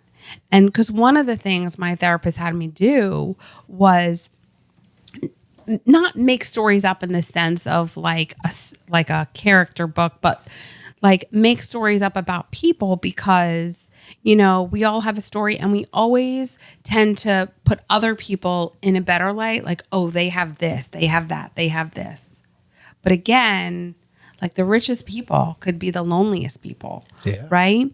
And so we all have a mask and we all have a story, and really just being there for someone else, right? They like the reason we're here, right? The reason we're here, I'm going to argue, is to serve. That's the only reason we're here. Yeah. The only reason we're here is to serve another human being. And to do that, we have to take ourselves out of it. And so to do that, that's what I want to do it, to be there for someone else. Because we all have masks, and we, like, I think we'd be a better society, especially, like, we have children, and my daughter, who's, my younger child, she just really opened my eyes to me wanting to save, like, our younger generation, especially our girls, because boys, whatever, they'll, get on the TikTok or whatever, and, like, they might spout or whatever. And, where when we were young, like, you didn't hear about it because it wasn't, on social media. But for our girls, like, for my daughter, like, for her to see these pictures of other females that are maybe airbrushed, maybe not, but that brings a whole new layer of, like, self-esteem issues and self-reflection, and, like, how do we process that in our brains when nobody is less than, nobody is less than. Everyone is Right. lovable. And no matter what you've done, like, it doesn't matter what you've done. I don't care what you've done. Even if you have murdered someone, there are boundaries if you've murdered someone, but like, it doesn't matter. Like, we're all deserving of something. And that's just what I want to be there for someone who is having a bad day. Just go to Make Work Motivating, hit me up, whatever, it's kind of like, the helpline. Yeah. You can call the helpline, call a friend, call a therapist, come to my channel, I'll be there, because like, we all have a bad day, and like, it happens. And then also too, that period ends. It doesn't rain forever. Right. Like, it can get sunny, but yeah, really, my daughter, my whole, my family, but my children, and having a girl, just wanting to bring them up, so they can, be successul in their own right. Absolutely. Wow. Really love that. Go all the way to fuck off. Go all the way the fuck off. If I could just, say this, Sean, real quick, is that, women, we only got the right to vote like 105 years ago, 1919, or whatever, right? We like it. I'm so proud of you. That's awesome. Oh, right? Thank you, love. Thank you. I was a former history teacher. I love when she gets stage. And 1919 is, That's when my fraternity was founded. yeah. All right. It's really recent. Like, if you think about like how long people have been around. Yeah. I was going to say, like, women were just able to get their own credit cards in the 70s. That's like so recent. Yeah. So, And I was born in the 70s. Like, so like, it's really like, promoting women in their own right. I mean, this was made out of that yearning, but it's for anyone. I mean, anyone. But, we are, still compensated at a lesser rate. We still don't own, have 50% of Fortune 500 companies. I hope in my, I just want my daughter to know that one day, like, she could be president. Yes. Right. And so, whatever it is, like, we're all here to just serve. So however that is. And, especially like how divisive we are right now, just knowing that, like, the majority of us just want to be normal people living normal lives, doing normal things. Like, we do have bad days, good days, or whatever. The news sensationalizes everything, where, it's just, it's hard, because then it paints a picture for certain people. right. And so that's it came out of that. So anyway. Absolutely. And when your daughter becomes president, all I ask is for an exclusive invite to the White House. There we go. Please and thank you. You and me both.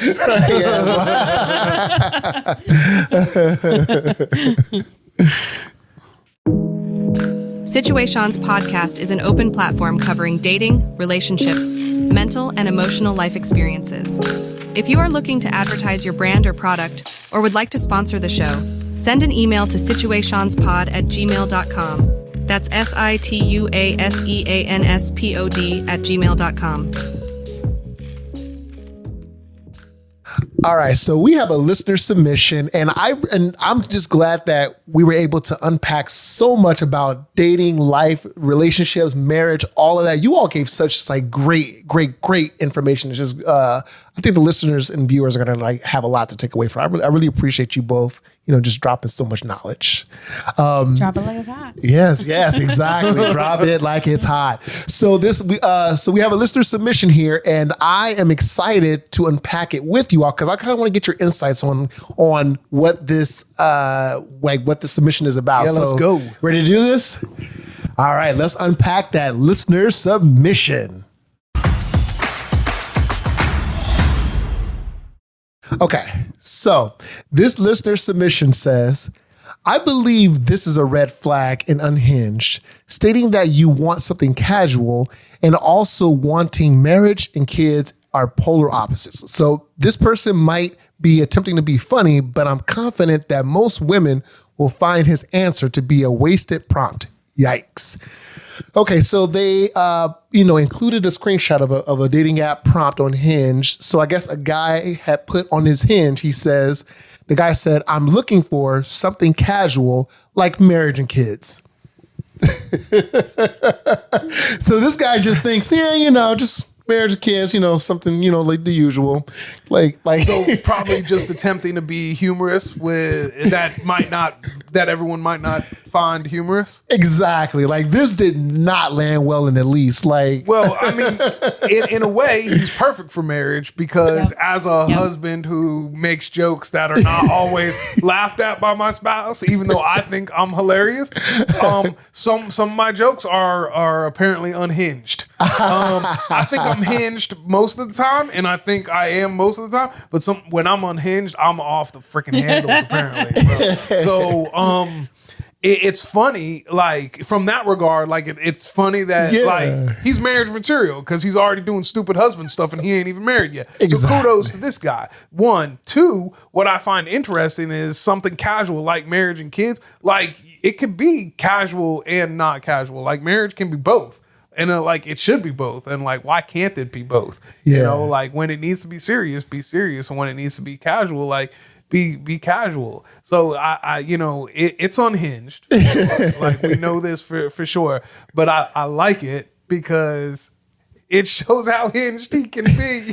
Right. Sean, I would totally like if that's his way of coming off, right? To I a think woman. so, yeah. Oh, I would totally, that's totally hinged for me. Yeah. To me, because I'm like, oh my gosh, that's so funny. Because it shows to me like he's trying to like not make it a big thing that he wants to be married. Mm-hmm. Like he's trying to not seem like the weird guy who wants to actually be married, but he wants to be married. And like I'd be like, oh my gosh, I have to talk to him because he's like making a joke about it, but that means he really means it. Yeah. Because like if he was just like trying to date, he would not be saying that, I think. Yeah. So that's totally hinged to me. And see, I'm glad that I'm like asking like, a married couple because it's it's so cool hearing a different perspective. And also what I was going to say too is, because of course we all say unhinged or jokes, whatever, when we're in relationships, because like we've already got that person, you know what I mean? We've, but unfortunately for like this prompt, of course, you're going to get two different sides. You're going to get some women are going to be like, what the fuck? And you're going to get someone that's like, oh, okay, I like this. This is, this guy's got some humor to him. So yeah, I definitely would say to each his own. If I were him, I would change that on my profile. But I mean, I get that he wants to be, casual, funny, but I would honestly want to know what ratio of women come to him saying, hey, this is an ick, or hey, I don't like this. Because if it's more women that are like, I'm not fucking with that, then he may have to kind of change his strategy. Yeah. But who knows? Maybe it could be the opposite. He probably has more women saying, oh my God, this is so funny. Okay, how many kids do you want or whatever? I mean, I will say this is a prompt that could start that conversation on the app. Sure. Yeah. Because and see, that's the thing. Like, that's where they say like to have hard conversations, like whether it's work or relationships, like you don't like email or text, you have it in person. Cause like, let's just say, right, he was in the food store and like, a woman or even like if I'm like, in the produce section and, we were just talking, like he just happened to start talking to me. And then he says, oh, I just want something casual. Oh, like marriage and kids. I'd be like, oh, that's hysterical. Like he really wants it. Yeah. So I feel like it would be so different if he were to say that in person over like what you see on social media. Right. It's great humor in person. Yeah. It is. It really is. It is. And I would be so intrigued. And as a woman, I'd be like, okay, so that tells me stability, that tells me like monogamous, that tells me, and if you're not into those things, then I mean, this is not for you. But if you are, then like, oh my gosh, like, let's talk. Like, you're funny. Like, okay, make me laugh more. And then we'll talk more. Exactly. Because I think that's probably the one thing too, when it comes to seeing like prompts, whether it's, these dating app prompts or whether it's a post on social media. Of course, we're not seeing the person's face or seeing like when they're, I guess communicating this. So it's harder to translate behind a screen or behind words versus like you just said in person. Of course, like I would get a kick out of that if someone said that to me. Right? Like, yeah. Right? Man, all I know is that this just brings into perspective how, I guess, tough it could be in the dating app world. Yeah. I'm glad I never had to be a part of that. I've never done the dating app thing really. But like Sean, you're on the dating apps, right? It's tough out there, huh? Oh yeah, it's definitely tough. And as of recent, I had turned my profile on pause just because I've been focusing on my move and everything. Right. But yeah, but before I paused my profile and everything, oh my goodness, yeah, it's tough because I will say there are conversations that I'll have with women on the apps, like, like whether it's like, I say maybe about 90% of the time I'm starting a conversation, but there have been a couple of times where it's like, I'm trying to, get off the app and into like the date in person. And they would just like either stop responding, like, because like me, I'll say, oh, hey, like example, if we're talking for a few days at this point, I'm like, hey, I'm really enjoying this conversation. Would you like to, grab a drink or grab a bite sometime, And sometimes I'll get a response like, oh, hey, okay, yeah, let's try to like narrow down a date because I'm a planner. I love planning. So I'll give suggestions. Like, yeah, so you yeah. For sure. But then there are some times where it's like I just won't get a response back. I'm like, okay, well that's odd. I don't want a pen pal. Or there's people that's like, well, like yeah, let's keep talking for like another 3-4 weeks or whatever, and we'll see. I'm like, oh goodness, like talking on the app for that long. I don't know. And everyone's different. Everyone moves differently. I just know for me, I'm like, okay, maybe a week or two of talking on the app, but let's try to like aim to be in person and talk in person to see if this is a match, because I don't want to waste your time or my time if we're talking for like a month or two on this app and it's not going anywhere, so or if we find out that we're not compatible. But do these people live close, Sean? Like, would you like just happen to see them in like the food store or?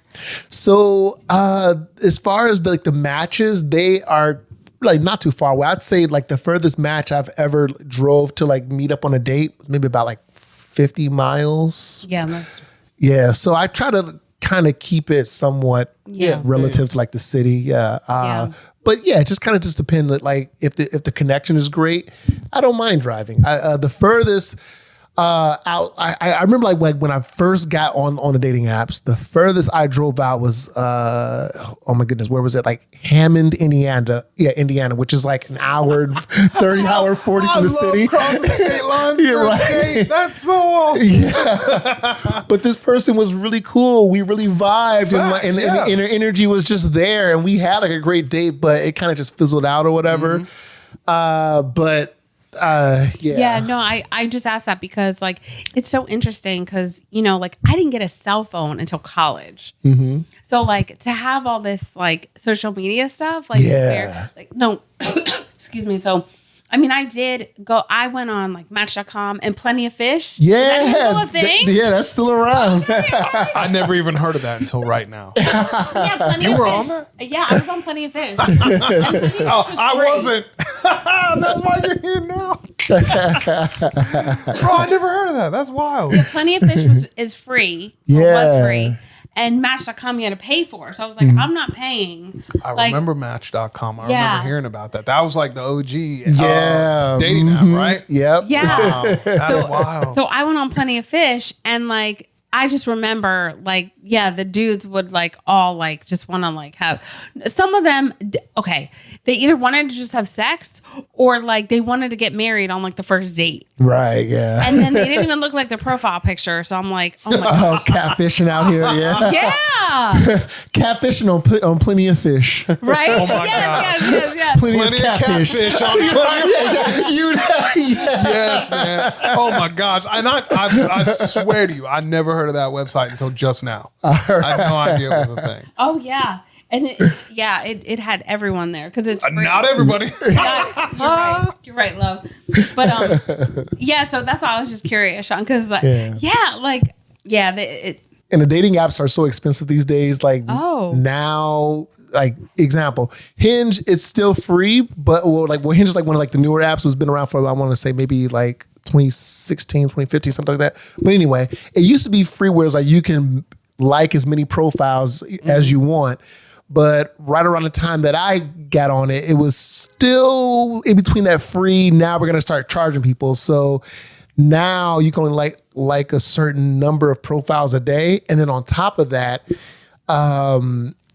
once you get cut off or whatever, I can't remember how many likes you can get. But anyway, once you do get cut off, you have to like pay a subscription. And the subscription is like, I think it's like 70 something.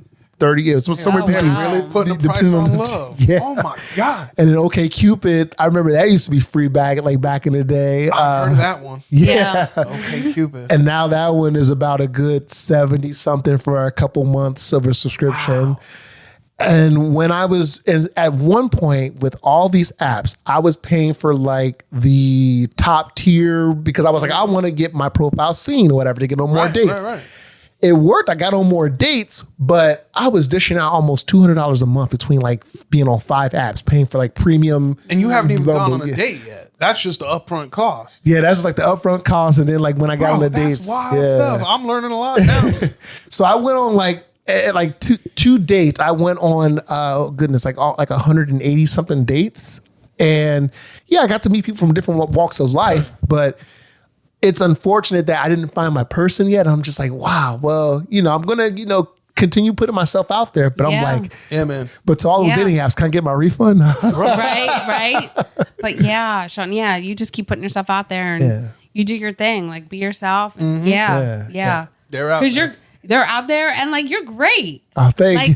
Yeah. Bro, you're awesome. This has been great. This is awesome. Thank you so much. Yeah. Yeah. So to the listener, I just want to say thank you for submitting your story and your submission. Great. Thank you. I'm hoping that you find your match as well. And, I would definitely understand that maybe this didn't translate to you behind the screen, but who knows how this would have landed with you in person. So something to consider. And just based off of different viewpoints, we all gave an opinion here. So wishing you the best of luck.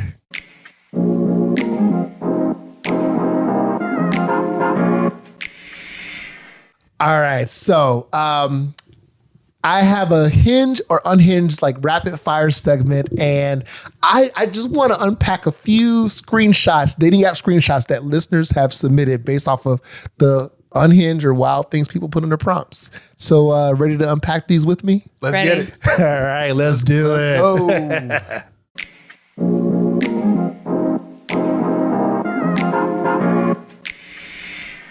All right, so this first one says, one thing I'll never do again, date a Pisces. Is this hinged or unhinged? Sean, you sent out the email like get us ready for the podcast. Yeah. And I'm scrolling through it. I'm like, Juliet, we got this hinged or unhinged thing we're doing with Sean.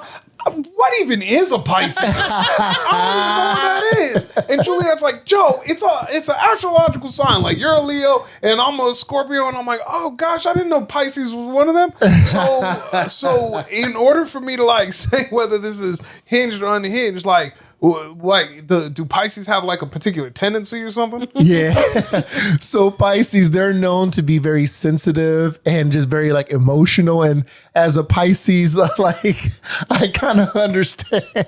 Oh, gotcha. All right. Yeah. Well, I'll tell you, Sean. Like, I don't mean to get all like sensitive. Sensitive. Oh, you're having a very Pisces moment, Right? How Pisces of you, Juliet? Very Pisces of you. But like it all comes back to the value statement, right? Mm-hmm. So like outside of your morals and values, like it all takes fucking work. Like it all takes work. You're gonna fight. You're gonna have happy times. You're gonna need to get rid of your pride, right? Yeah. You're gonna need to learn to say like I'm sorry. You're gonna need to learn to say like I've changed. I watch all the success, videos and relationship videos on TikTok and YouTube, and it all takes work, and we all have to be willing to say I'm sorry, and sometimes you talk about it in other situations yes, you don't, right? You just move the fuck on because it doesn't all need to be talked about. And sometimes it gets, over talked. And yeah, I mean, and sometimes you come back to it and sometimes you don't. So Yeah. it's all like there's Pisces in everyone. There's Scorpio in everyone. We all have a little bit of bipolar in us. Yeah. Right. We're all like some extreme. So like, just figure out your worth and then just go for it. Yes. And if they don't accept you for who you are, then fuck them. Yeah, there you go. Yeah. I love it. Love it. Absolutely. And then, so this next one says, one thing you should know about me is I don't want any pets. Is that hinged or unhinged? Hinged. Hinged? Hinged. What? Hinged. Harley, how do you feel about this? Like I'm a pet person. I love animals. Yeah. And so, but if you know that that's something that's really not for you, then there's other people out there who are in agreement with you. And that's True. the start to a good relationship. Not the kind of relationship I want to be in, because like we don't have a pet right now, but when we did, it was great. It was phenomenal. Yeah. Our cat Whitaker, he was the best. He really was the was. best Wow. cat to have for someone like Juliet, who is not an animal person. I'm not an animal person, Sean. Like I really would rather not have any animals, and I like them from afar, right? So like I really like going to other people's homes and like, oh, like Harley's beautiful, but like in my home, I don't know. It's just a lot of work, and like we have a gray leather couch, and like I want it to stay nice, and just and we have leather furniture because the kids, right? My daughter, like.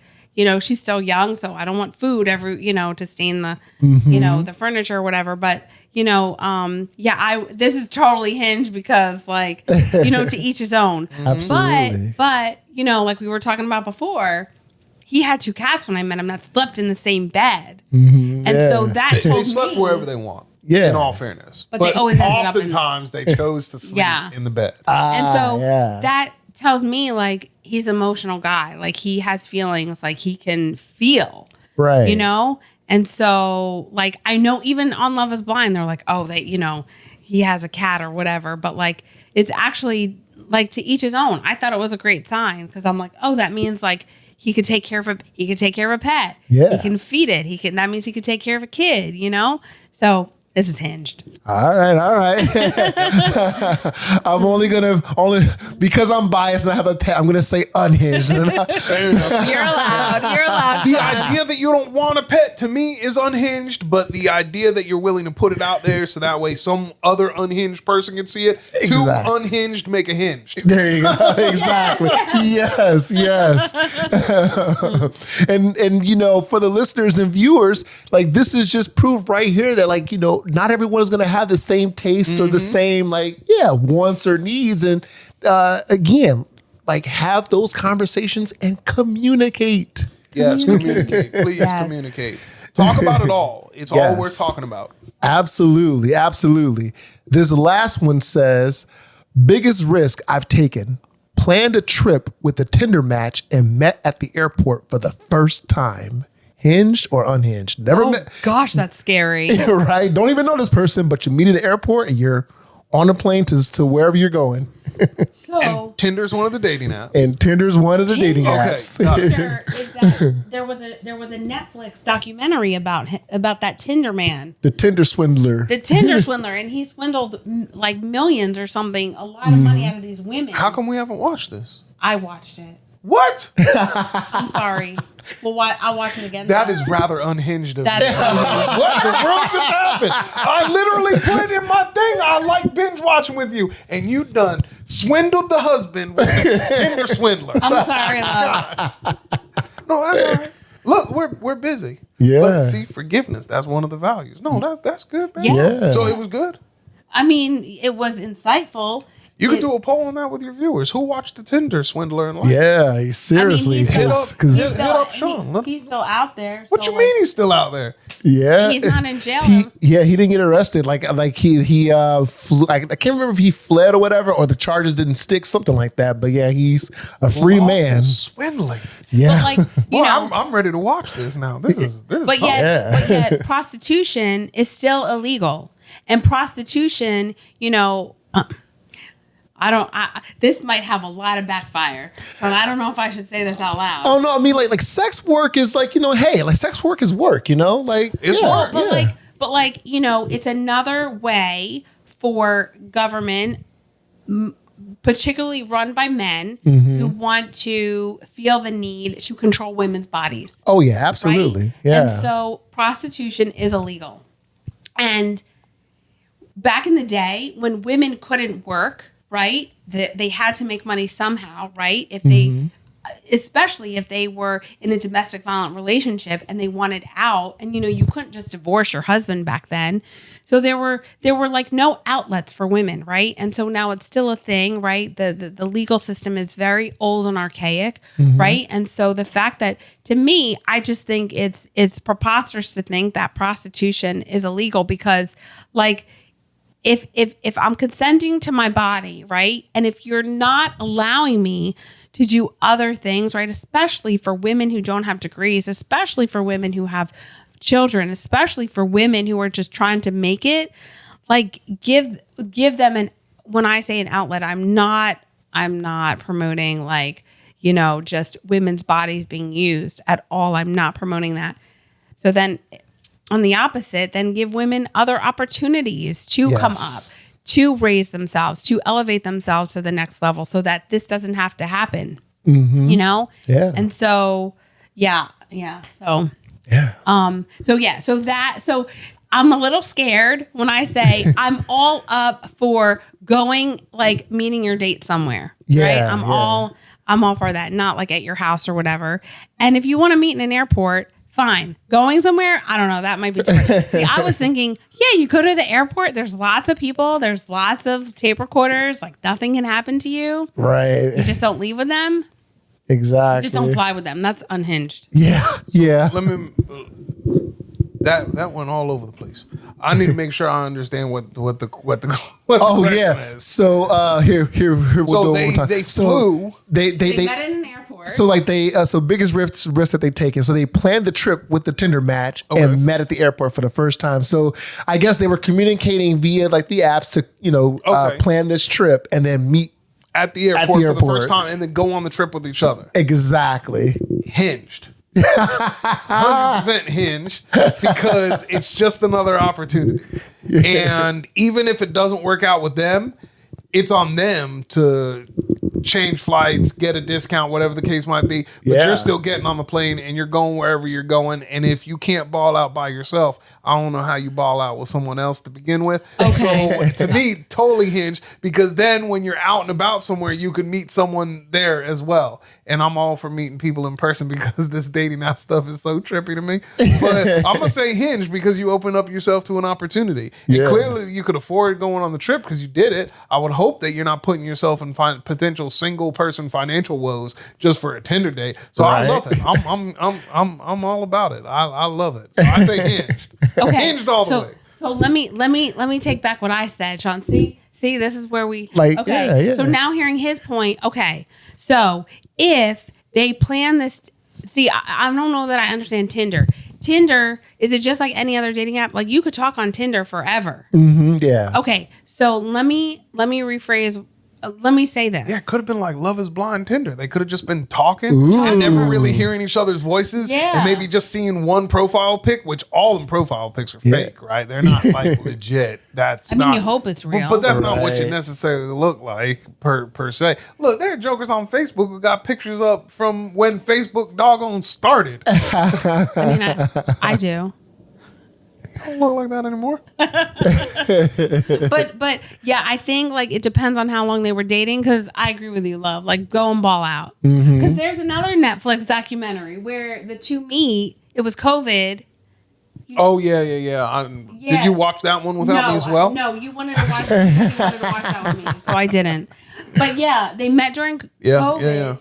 No, they met. It was like the 182-day date or something like that. Yes. Oh, I need to watch that. I think I heard about that. They ended up meeting on an island, and they couldn't get off, so they just kind of kept dating. And the next thing you know, they dated until there was a flight off the island, and it was like 100 days in to them being on this island. Wow. Okay. And then so they came back to the States. And I believe they lived in different cities, but at that point they were like, we want to be together. they were really in a relationship. They were with each other every day for like over 100 days. So they were locked in at this point. But so their relationship was on like hyperdrive or something like that because it was so expedited because they had no distractions. They didn't have anything. Yeah. Wow. Yeah. Wow. Yeah. So I would say Hinged. All like right, do it. Hinge, If okay. like you feel safe and comfortable and like this is the person that like, that you spoke or that you've been Tindering with. Yeah. This negates the amount of time they might have spent with each other on Tinder. Yeah. Not to mention, that's the first time that they're meeting, which is true, but meeting like in person, like this is an interesting one to unpack. Like there could be a lot more than meets the eye in this one. So Hinged all the way. All right. That might be an idea for a new dating show, like book a flight, like never meet each other, and then go on that first date. Yeah. That's true.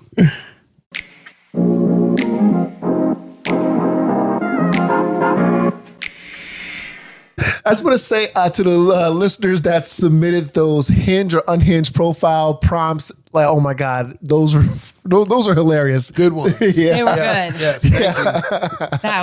That was cool to do. Absolutely. We got 3 different opinions on it, and Yeah, thank you. love it. And thank you so much for coming on to the show. I really appreciate you all, like coming out, experiencing Chicago, doing like whatever you had to do in Chicago, and then coming to see me. It means the world, means the absolute world. We appreciate it too. Thank you for having us, Sean. man. This was Absolutely. And Absolutely. Harley, you were great too. Right. Oh, look at Harley. She's like, thank you. So, do you want to share like the socials, like how our listeners can connect and find you and follow your page? Yeah. So, so if you need a pick me up, if you just want to, just need something to brighten your day, hashtag make work motivating on TikTok, on the gram, on Facebook, not really on Facebook, but hey, you can catch me there. And then also my other channel, Mrs. G Talks, is where you'll want to check in, y'all, because the political scene is starting to, come together, and I'm going to have my comments about it. And, if you want to know about that, come check it out. And then also, too, my relationship with my husband and my children. Right now, it's mostly my children, but it's all coming. So check that out. And then lastly, I'm about to start a 30-day masterclass in June. And it's basically like, when's the hardest part of our day? The beginning and the end, right? The beginning is when we are typically anxious because we're thinking about what was. And then the end of the day is what will be, right? And so, the hardest part of the day is the nighttime routine. And me too. Like I still need more discipline in that area. So I want to get a cohort of 20 folks from my masterclass, and we're going to do the routine together. Affirmations, gratitudes, a little bit of journaling, and we're just going to talk about shared struggle and get together. So if you want to be part of that, hit me up. All right. And will you have any more like in the late summer, fall as well? Like any more? Yeah. Okay. I'll be doing more of those master classes. Yeah. All right. Sounds good. But only 20 folks per thing, because that's how we really keep it together. And I mean, you'll meet people and like you'll be friends for life. Like, all right. Yeah. So. Love it. And even though we're in a time machine, folks, make sure to follow her Instagram page so you can keep up with all the latest and greatest. All right. Awesome. And Joe, anything you want, any socials you want to share with the audience? Yeah, I didn't realize that my Instagram was a page today. So that was cool finding that out. So thank you, wife, for teaching me. So I'm at Joe_Gerstenfeld, GERSTENFELD. I'm on Instagram, the gram. All right. I'm on Facebook too. I think sometimes I don't post a lot, but I'm gonna start. I'm gonna get active. I'm not sure what I'm gonna put on there. And if ever you're looking for a travel agent, you can send me an email, journeysbyjoe@gmail.com. I think I got an Instagram as well at journeysbyjoe, probably with the number 1. I think there's a few Journeys by Joe out there, but journeysbyjoe@gmail.com is mine. So you can always hit me up, and I do a little travel agency stuff on the side, and it's a lot of fun. I learn about a lot of cool places and help, friends get to cool places and see cool things with some good deals every once in a while. So feel free to hit me up. All right, love that. I had no idea. So now you know what? Because I love traveling some. I may hit you up, Joe. Yeah, man, for sure. Let's put something together. All right, wonderful. And were there any last words that either of you wanted to leave our listeners with? Yeah. So know you're worthy. Affirmation one, like number one. There is a need for you in this world. Yes. Right? We are all here to serve. There is a need for you in this world.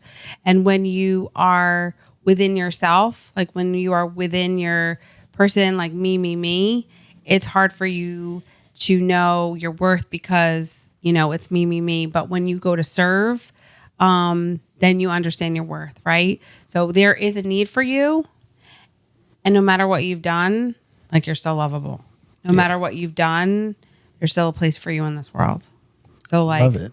Yeah. So like that, if you ever like get to the point where you don't think there is, either A, hit me up, or B, do the affirmations, whether it needs to be 100 times or 20 times, like do the affirmation. Like there is a need for me in this world. I am worthy of abundance. I am worthy of joy. I'm worthy of all the things. Awesome. Love that. Yes. Thank you both so much for being here. I really appreciate it.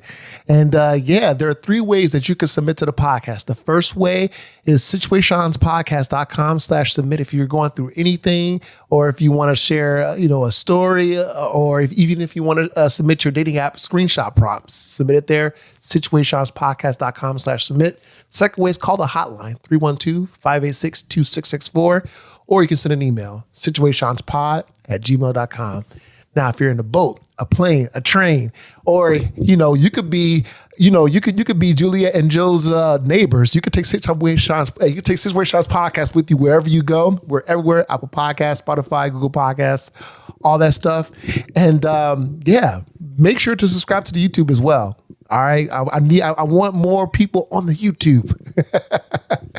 All right, well, with that, I will see you all back here for the next episode in a couple of weeks. Woo!